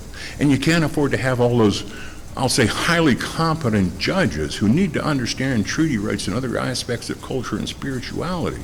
But if you can have a common court for appeals, then that means anybody who's sued in tribal court has to go to that court as well. Those things take time. In state court, the first appeal usually takes about a year. You go to the Supreme Court, it might take a year and a half, just using those processes. And so this is a way to use our tools in a different way that we can prevent what we're trying to prevent that's important. And if not prevent it, maybe make it prevent itself or prevent others in the future. It's not an easy path, but it's an obvious path for me, because I know that the state can't throw us out of the litigation. The state can't go to federal court and say, tell those Indians they can't use their law against us in tribal court. It's the same thing that's been happening to us, and that's why it makes it so effective. That's what my professor told me a long time ago, was the best thing you can do is use their laws against them. And I'm using all the state and federal laws that I can. The treaties and everything. I haven't really made up anything except for the rights of Mahnomen as a document.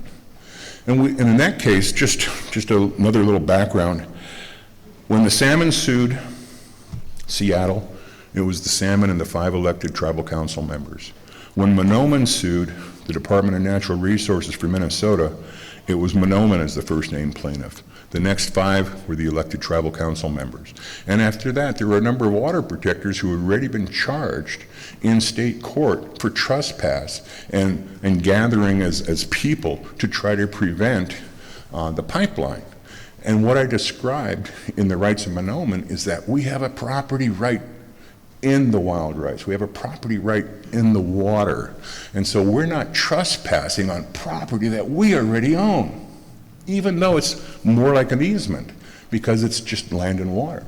And that was enough for those judges to understand that they would transfer all of those water protected cases for all the tribal members along the pipeline in Minnesota from North Dakota to Wisconsin. And that threw people off, because the legislature went to a lot of effort to criminalize gathering in a public place. They called it trespass for all the non-Indians, you know, and a lot of people did get charged and have to go to jail, but all of the non-Indian, or excuse me, all of the tribal member Indians, they went to White Earth Tribal Court and Red Lake Tribal Court. There were no convictions because those are our rights, and we understood that when they came there. And so it creates an opportunity to remedy some of the wrongs that have occurred. It's not out trying to control everything, because we don't necessarily have that ability to control everything. I don't think they have the ability to control everything. But you gotta have some tools. You gotta have a tribal court. You gotta have a prosecutor. You gotta have a judge. You should have an appellate court, so that if something needs to be appealed, it stays in your jurisdiction longer and you still have a right to keep working on that case. So those are the simple ingredients.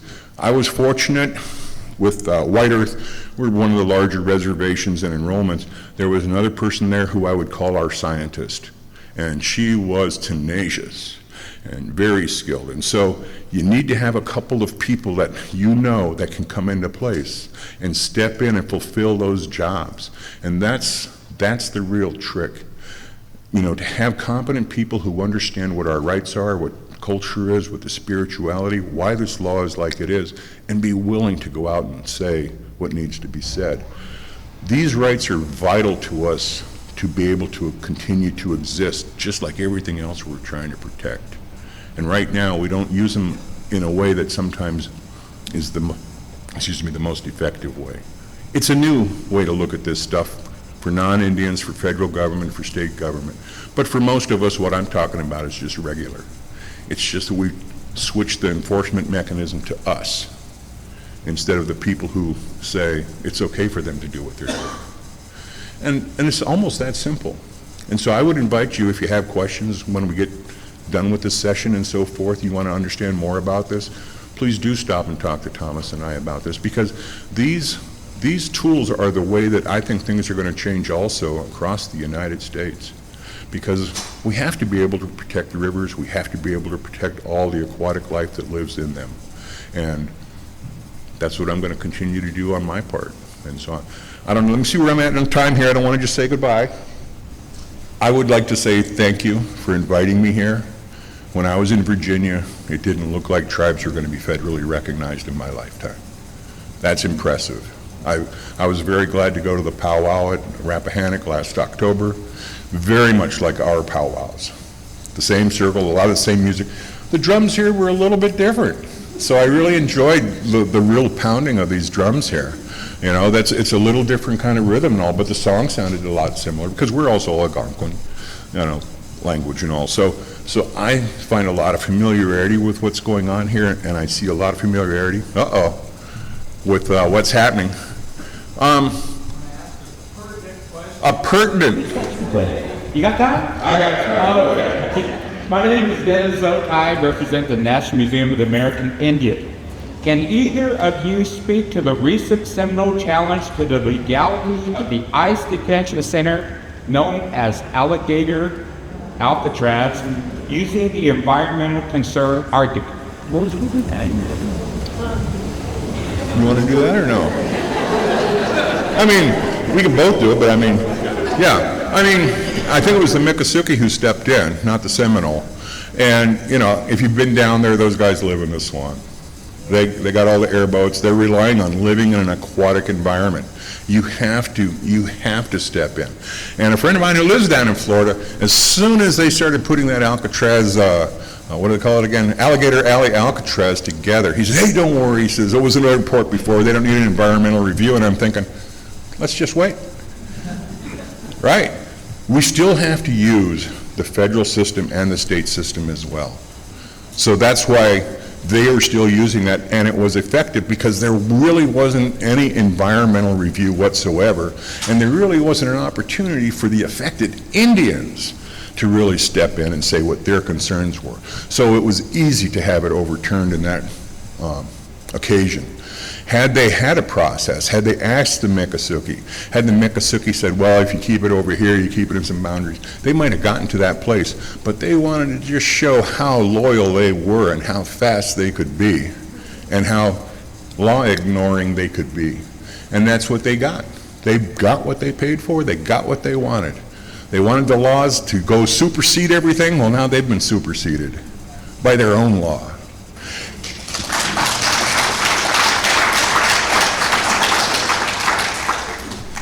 You want to add anything to that, Thomas? No? All right, it's okay.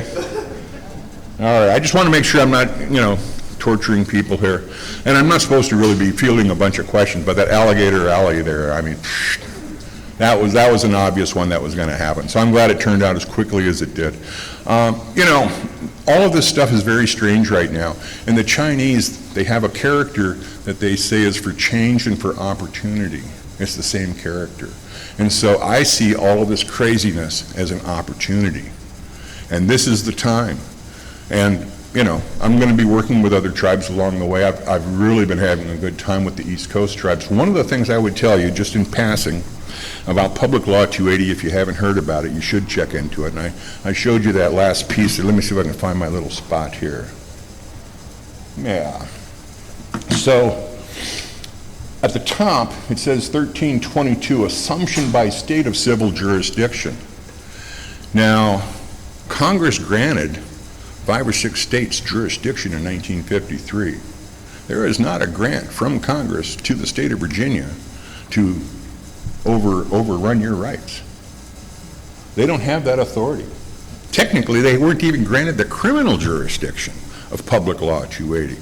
So in that sense, they are violating your civil rights by just assuming that they can do whatever they want the same way they always have been on places where you have land and other rights. And those are the kind of things that the state should think about too, because if you have, and I don't have section B on here, but it talks about our rights, including water rights. We have water rights as Indians. We all have water rights. Now, they may not be as obvious, they may not be as ubiquitous all over the place, but when Congress created reservations and set aside land for Indians to use, it was assumed that there would be sufficient water for those reservations to be successful for the land and the place that they were being set aside for. And so if it isn't, and that's where water pollution comes in, if it's killing your resources that you're going to go out and rely on and harvest and eat, well, then it's not working. And you're going to have Alligator Alley Alcatraz or something else. And that's what's going on. We're at a tilting point. Things are already going. I mean, like Thomas said, the part that bothers me is all the other species, because they don't have any opportunity. They're just victims more than us. So, I don't know what else I need to say about that right now. I think you guys should have at least a 10-minute recess before the 11 o'clock session. Uh-oh, maybe I can't say that now. 5 minutes, no.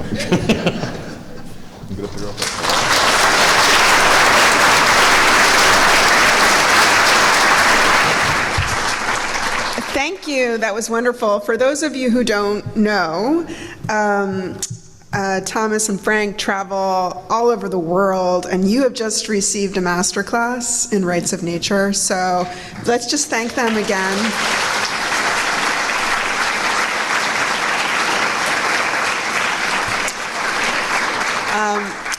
Before we take a break, and we will take a break before our next presentation because it's hard to sit for that long and it's fun to talk to each other in relationship. I just want to let you know that I encourage you to come and talk with Thomas and Frank. We first found them after the Rappahannock tribe was starting to search around and think about different kinds of strategies where it could exercise its own tribal sovereignty to protect the things that are, and the rivers and the living beings that are important to them. And y'all have been excellent. And I know that they do have resources to support direct engagement with sovereign nations, but also, more to the point, there's other partners who are really looking to think through what are some of these innovations in law. Both in how we collectively, regardless of native law, tribal law, non-native federal or municipality, state, et cetera. So they're excellent partners. I really want to encourage you to chat with them, and also to know that there are a lot of different ways that tribal nations can really lean into their tribal sovereignty, their own laws. Lots of innovation that can be really, built into your constitutions, your conservation codes. I wanted to recognize a couple of people here. That last question, I really thought we were going to kick it over to Kiki Carroll. But I did want to recognize that the USAT SPF President Kirk Francis is here with us today, and ask him to stand. Thank you. The Penobscot Indian Nation.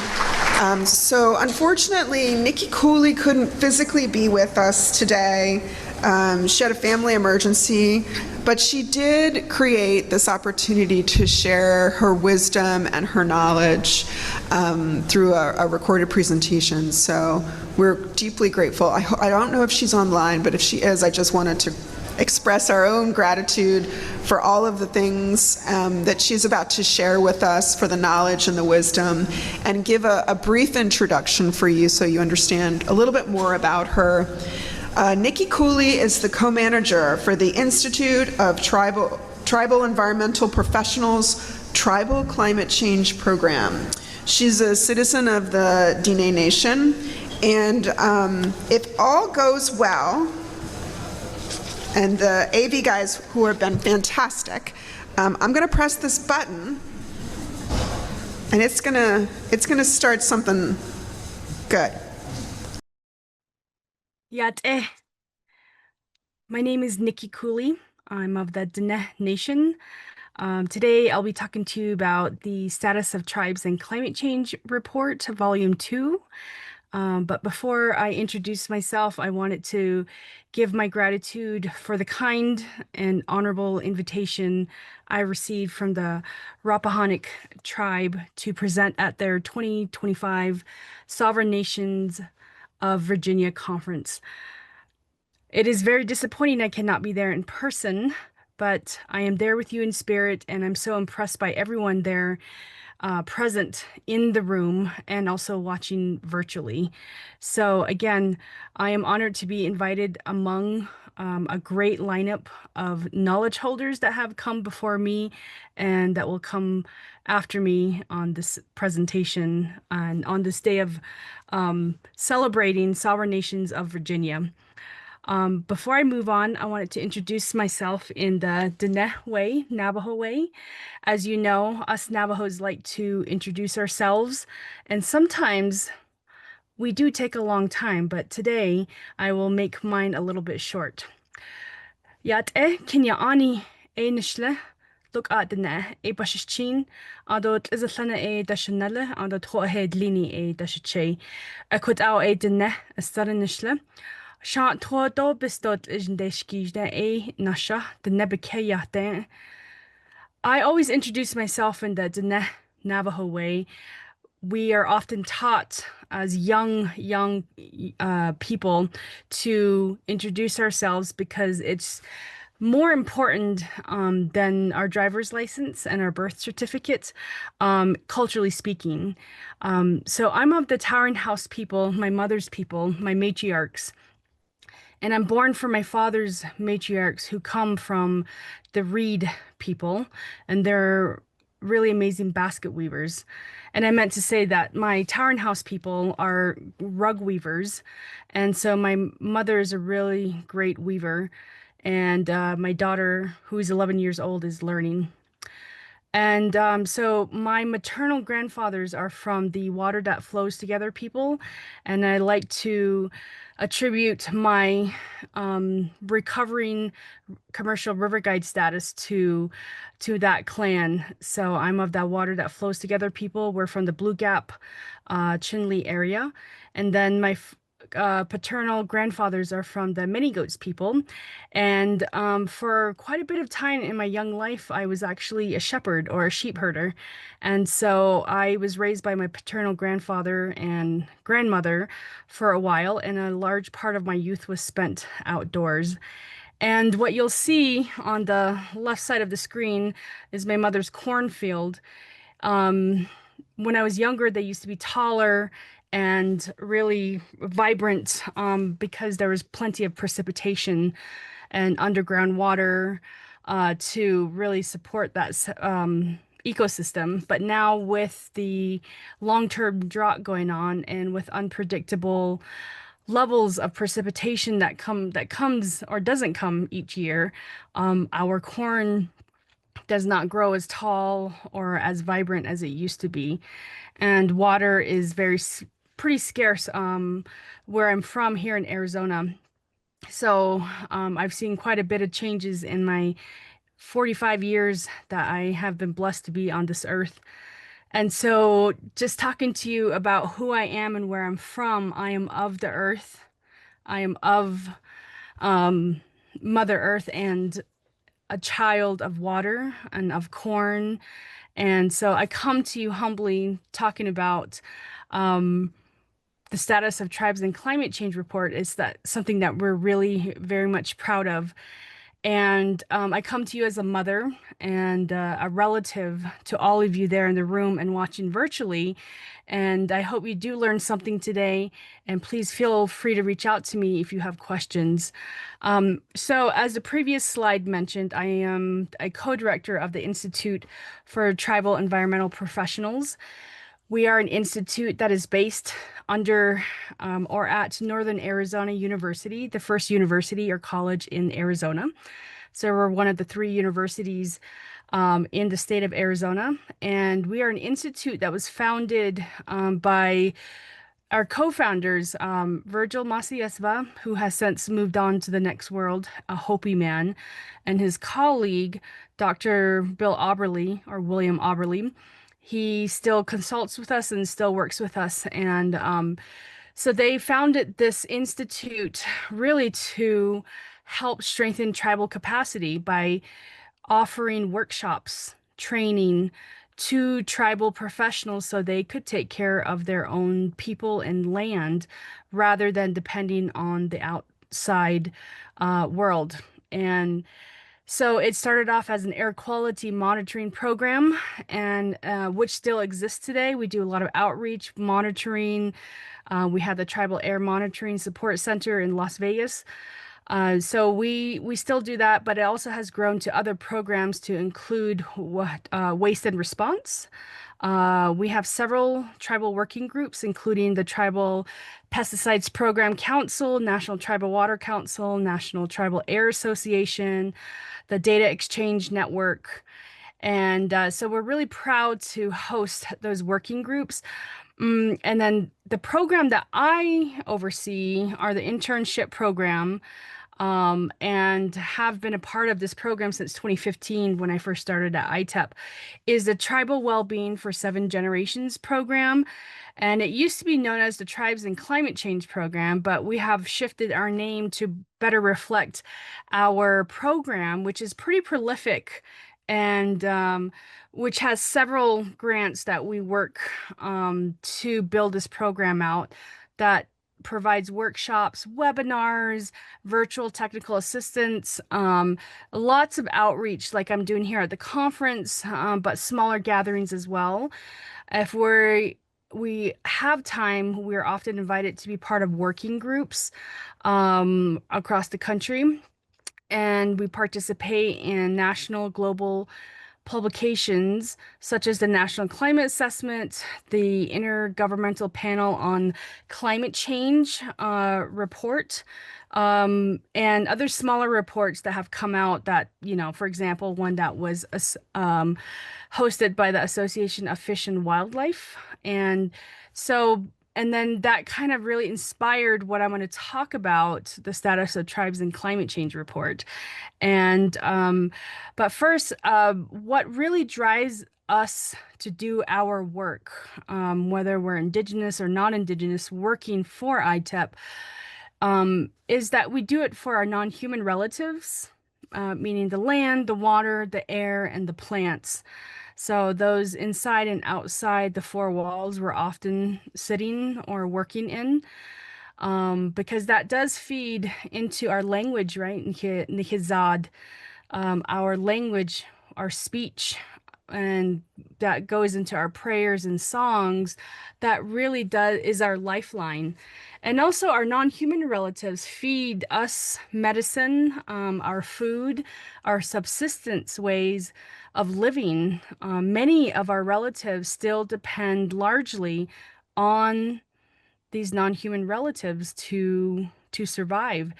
And because that's a big part of our culture, right? I don't have to tell any of you in the room that this does so much for our culture, because we have to listen to our elders, right? We're going to have to listen to them, and some of us have been listening to them, because they have that experience and that knowledge, and that feeds into our young leaders, the next 7 generations who are going to be carrying on what we are learning, but also teaching and passing on, that intergenerational sharing.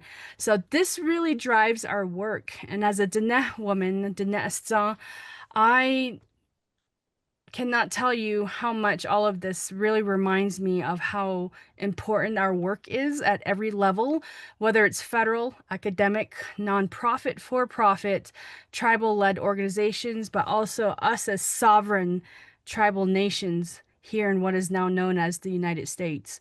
And so I want you to remember this slide as we move on into talking about our the status of tribes and climate change report.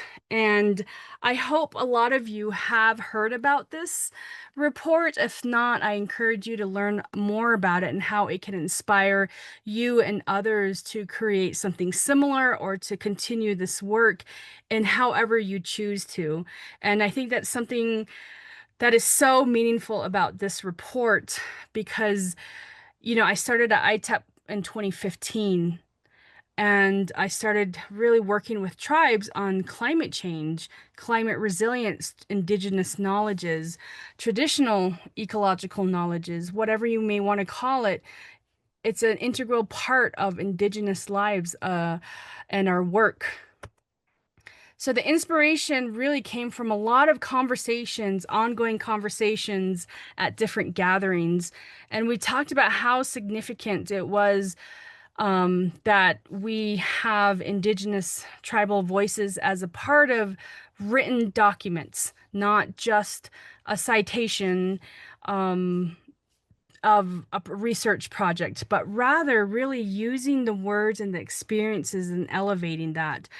And so we relied on guidance from our ancestors, our knowledge holders, current, past, future, such as our young leaders and our warriors, all of you right there in the room, but also virtually, and those of us that can't be there today at this amazing gathering in Virginia, because we need to highlight, to continue to elevate and celebrate the efforts of amazing people, our amazing relatives out there that are working as tribal managers, that are tribal leaders, whether they're elected or just in the community, community members, our young people up and coming. We have to be that inspiration, motivation for them to continue, because they're going to be working with the federal and state agencies and be a part of the among a large group of decision makers. It's important that we are in the room. So that's where the inspiration for the report came out of. And so just to show you a brief timeline. So it started around 2016, and it really, we had to really talk to people about what this would look like, who would we invite, and how would we fund this. And so we had never written a report as substantial as this one. So we were still learning a lot of how to do it, who to ask. And so there's a lot of trial and error going on. And so we did have their support of our partners from the Bureau of Indian Affairs. And so we got support from them, and we put our planning really into process around 2019, right before the pandemic hit, the COVID pandemic. And so actually it was timely because we had to really transition to our work, right, to virtual status. And so it was really great because we were planning in-person gatherings, but something good came out of that COVID-19, which was really dreadful. But what focusing on the positive was that we could really gather on virtual platform. And I think we did like GoToMeeting, and then we eventually transferred to Zoom. And so we created a steering committee. An author team was invited based on the steering committee. We had a large steering committee from all over the country, and that's how we convene chapter authors and the author team. And then we got into deep writing. And I will give some props to Dara Marks Marino, one of our former coordinators, who really helped us put this into fruition. And we kept writing, editing, and herding like over a team of 90 authors is not easy. And so in 2021, we published the first volume, and it was such an amazing feat, and it was wonderful. And there's still webinars on it. We did like a worldwide release. And then we immediately started planning for the second volume, and that took a while. And then finally we published the second volume at the end of March of this year, 2025. So you can look at this wonderful timeline on our website. Briefly talking about the first volume. And so this is over 90 authors participated in this, and two of our young people created this amazing graphic to really reflect the whole entire report. And in the middle, the brown part, that circular part, is the earth, right? But it has all the chapter titles. And we tried to not really focus on one region or one tribe, and tried to really reflect, the four-legged, the winged ones, our relatives that live under the water and in the sky, and also kind of honoring the fact that a lot of us wanting to move towards renewable energy. And then the guidance, using guidance from our ancestors, hope for future generations, and impacts from climate change and colonization. And so we recognize that in this report, and it's just absolutely beautiful. And this has been cited in many publications, so we're proud of that. So young Indigenous people created this graphic with guidance, of course, from a select few of the author team. So the key messages and recommendations from the first volume of the STAC report. Number one was to respect and uphold tribal sovereignty and self-determination, to help us address, counteract historical trauma that a lot of our relatives are facing that trauma, but also the disproportionate impacts from the environmental threats, climate change, and recognizing the pre-existing right of self-determination of tribes needs to be always acknowledged. And so that's a strong theme throughout the first report. And then the second one is to integrate holistic responses in line with tribal values. We all know in this room, tribal values are the core of tribal communities, tribal nations, and leadership. It's important that we recognize the worldviews, the experiences that embody that interconnectedness, so that this graphic that I'm moving back to, the interconnectedness of our universe, our planet, Kimanahastan, our Mother Earth, something that was really important and evident throughout the report. So briefly on that first report, but if you want to get more in depth, it's pretty drawn out. Each chapter has a key message and a recommendation. So that's volume 1. And that really brought us to how we could do things maybe a little bit differently, because as you know, as I mentioned before, it's a learning process, right? We're not perfect. We don't want to be perfect. We just want to make sure we're improving every time we do a report. And so we listen to a lot of our relatives. And so this second report, this amazing, beautiful report, volume 2, like the first report had like a stock image, I think, not so as not to focus on one region or one indigenous nation, tribal nation. So this is the Three Sisters, and it was from a young woman, and I'll describe her a little bit more later. But so we use an indigenous woman's artwork she gave us permission to use it. And so we're really proud of it. And we wanted the report to feature her artwork, not our words. So we made it very simple. And again, it was guided by a steering committee. And so it wasn't like ITEP was making all the decisions, but rather doing the behind the scenes work while listening and consulting heavily with the steering committee.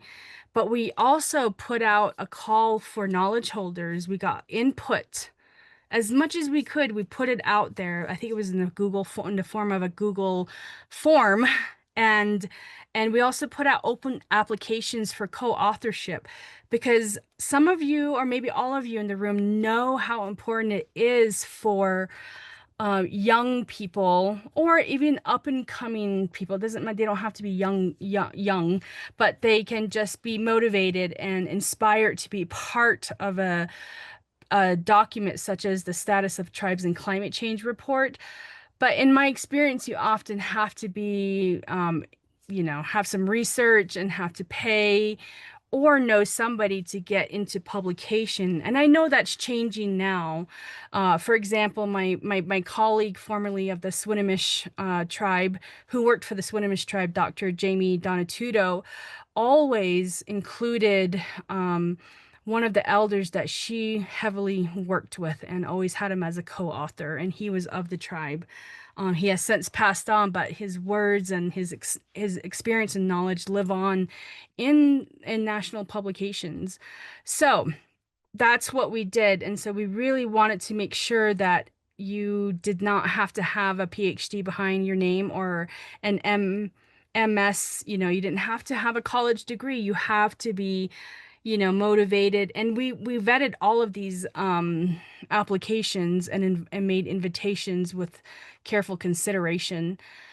And we're proud that we have 6 Indigenous chapter leads, and I'll show them in a little bit later. We had 79 co-authors of the volume 2, including young leaders, elders, artists, scholars, researchers, and community members. So we tried to make it really, again, holistic, inclusive of those who often wouldn't be able to be part of a report, a national report, a global report. And so the lead team, as you see, is me. And we could not have done this without Bazil Panek, who is Ojibwe and a consultant that has worked with us for a while. He was just amazing, really helpful, and could not have done it without him. And also Karen Cazzetto, my co-manager of the Tribal Wellbeing for 7 generations, and our former assistant manager, Kelsey Morales, and our current assistant manager, Ashley Grice. So kind of like the lead team really working behind the scenes to make it happen. And so here you can see the 8 chapter titles. And so this was again made with the steering committee and the authors. The lead authors, we really worked with them on the titles and what we thought that was really needed to be featured in this report. We're really proud to have an all Indigenous author team. And some of the authors did 2 chapters, and but we could not have done the first or the second volume without our friend Dr. Kyle White, who is a citizen Potawatomi Nation tribal member and at the University of Michigan. So again, I have said before and will say again, he really pushed us to make this report to what it is today. And a lot of great guidance from all of them So we're really proud of this author team, and I cannot say how grateful we are. And I believe Dr. Kelsey Leonard might be in the audience. And I think she's a speaker on this conference agenda, and some of the others might be in the room. So again, just so grateful. Yego Ahihe Yoba Ahihunsen. We are just so appreciative, because these are like some of the top people they are the top people in their fields, and we're proud to showcase them. So you can see them on our website as well. One of the things that I want to emphasize is the peer review process. This is not an easy process, especially with busy schedules, but the need to make sure that this was an extensive review process, to be thorough, but to include a variety of folks from across different disciplines, federal, academic, community. And we did it in 4 phases, which you see in front of you. And again, it's not an easy process trying to work with people's schedules, and even like, do you want it in a Google form or Google spreadsheet, or do you want it in Microsoft Word? You have to ask all these questions and trying to make it as easy as possible for the reviewer. So all they have to do is review and send it back. And we were really proud of this, and grateful again for all those who were able to provide internal, federal, blind, external, and a final internal review. Key messages, cross-cutting messages and themes you can see on our website, but I wanted to show this to you. Again, featuring a photo from someone who's gathering wild rice, and I believe this is in one of the chapters. But one of the first key messages is the deep relational understanding of how significant indigenous knowledge systems are in responding to the climate crisis. I think indigenous people, we know that our knowledge is data. It's words that mean as a way of responding to climate change. And also some recommendations throughout the report is that it has to always include indigenous knowledge systems in all environmental stewardship, environmental care, land care, or land management. Because we need to continue to ignite this change to ensure that indigenous people's efforts, knowledges, and partnerships can be, further, what it says, emboldened to continue our work in taking care of Mother Earth and Father Sky and our relatives, the water, the air, and so on.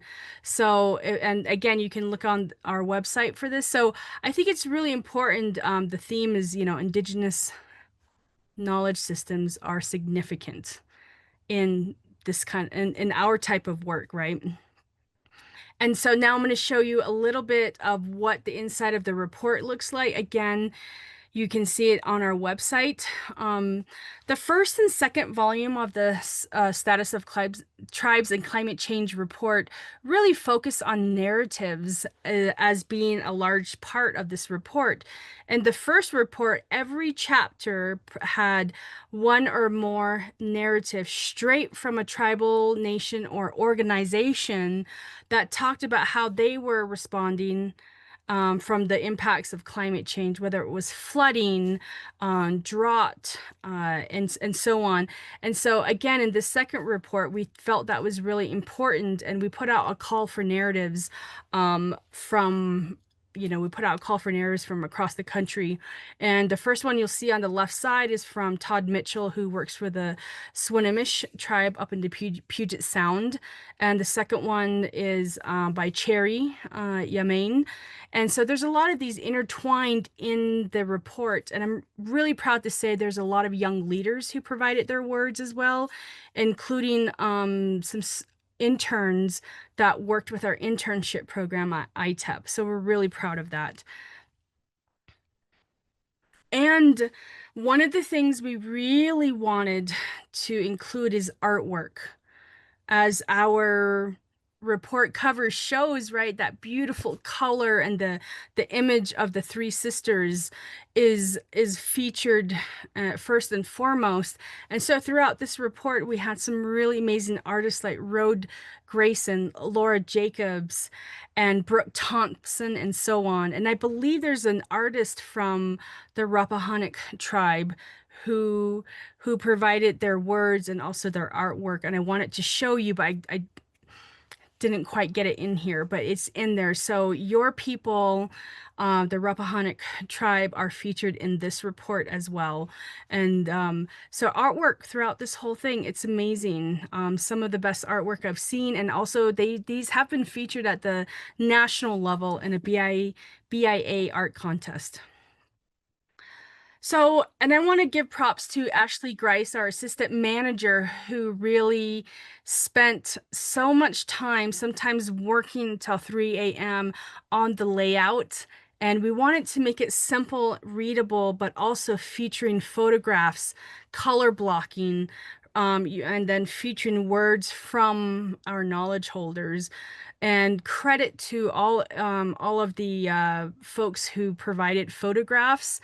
So the imagery is really amazing in this stack report. And something that we learned from our first one is that, you know, as Indigenous people, Indigenous cultures and communities, we rely a lot on our artwork to tell our stories, but also to make sure that we're continuing that intergenerational sharing of our culture, of our language, and our prayers, our songs. And so this whole report is like a beautiful story, a song, a prayer, honoring our ancestors. So the layout is just really amazing. In the lower left-hand corner, we have Raven Mingo from the Mississippi Band of Choctaw Indians. So he was an author in this report as well. And we also have someone, Brooke Thompson, a young lady who has been to the UN conference. So we feature a lot of them in there. And in this report, it's just amazing. And finally, closing out with Kylie Wanatee. She's probably 21, 22 now. Here she's 19. She's from the Rosebud Sioux Nation. She is the artist of the cover report, and she also has another one featured in this report as well. So, but here's kind of a description of the three sisters and how she painted this. So it's just absolutely beautiful.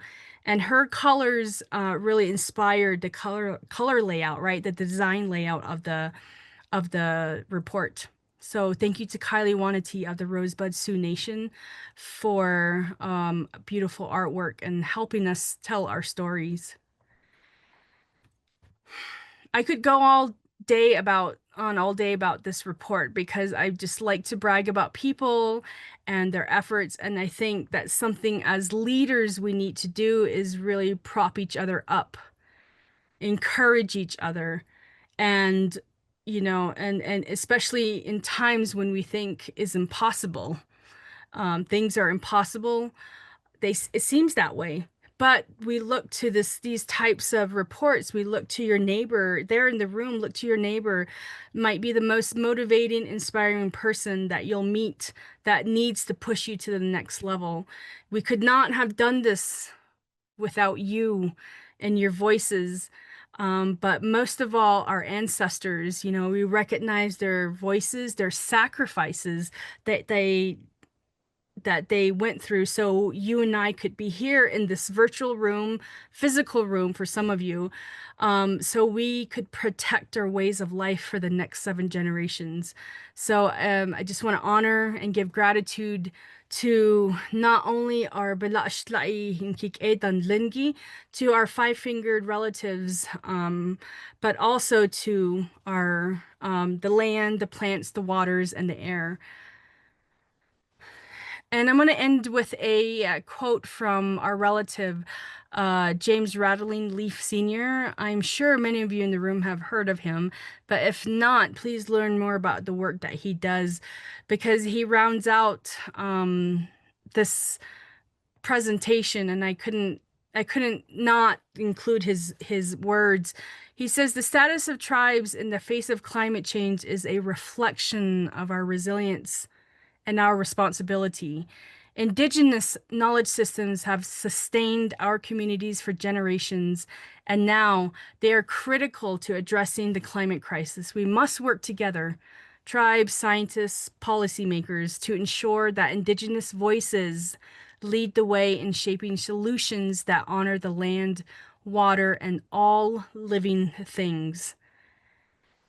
And so this describes what your gathering is for. And I appreciate the Rappahannock tribe and everyone who made this gathering possible. And again, I'm very disappointed and sorry I could not be there with you all today in person. But remember, we get together so we can gain strength from each other, and I am gathering strength from you all. So with that, you can access the report online. Stack report at nau.edu is our email address, or you can, Google the Stack Report Volume 2, but the address is up there, or you can email me, and feel free to take a photo of this QR code. It does work. It should work. I just tested it. But we only have digital copies available. And there's different formats, high resolution, or you can read it right online. So it's all on our website, nau.edu/stack report. We have very few physical copies, and so if you are interested, just please email me and we'll see what we can do. And with that, again, Yego Okihet to the Rappahannock tribe, and I'm grateful. Okihet, and I hope to see you soon, and I hope to hear from you as well. So, Yego Okihet. Thank you to Nikki for sharing. It is a beautiful report. Chief Ann and I are of the same mind. We were thinking the same exact thing as we were listening to Nikki's words, which is that over the last year, the chiefs of the 7 federally recognized tribes have been speaking out about the Chesapeake Bay Watershed Agreement, which is currently under revision. For those of you who don't know, this is one of the sort of bedrock agreements for how sovereign governments come together, collaborate, cooperate, and provide leadership to protect the Chesapeake Bay. That includes, of course, ancestral lands and waters. The chiefs have been arguing on the need and insisting on the need to seat tribal nations at this table. I know that, we've had petitions, we've put in letters. I just want to thank everyone, all of the wonderful supporters from the conservation community who have come out to support us. We are now asking for Indigenous leaders, that includes tribal nations from the Chesapeake Bay watershed and beyond, Indigenous-led organizations, Indigenous-led businesses, to sign on to a letter of solidarity. So we have a table that the Rappahannock tribe has generously provided to us, which is conveniently located right next to the coffee table. That we really encourage you to come out and sign on to the letter. It's been an uphill battle, but looking at this beautiful report, sitting in these rooms, Indigenous knowledge, Indigenous representation is utterly absent.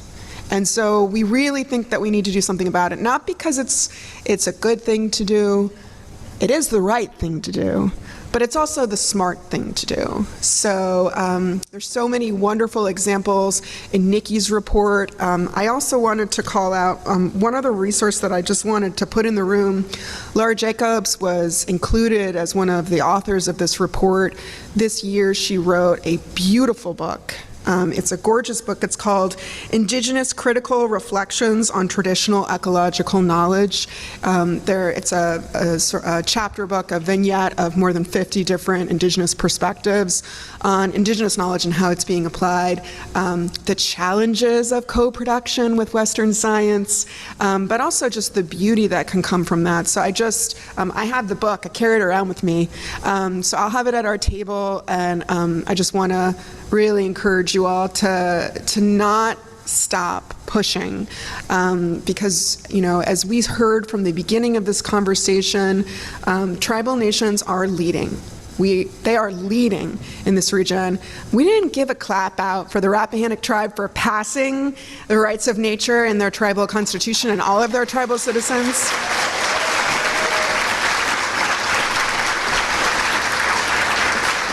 Just so we didn't lose it. First tribal nation in the United States of America to include it in their constitution. That's a huge thing, and there's so many more resources that we have coming to you after lunch. I want to really, really, really encourage you to come back on time. I'm feeling bad about letting people go last time, so I will actually start gathering you. I have 3 boys, so I know exactly how to do this. Thank you. Have a wonderful lunch. Please be back here at 1:10 so we can start at 1:15. Thank you.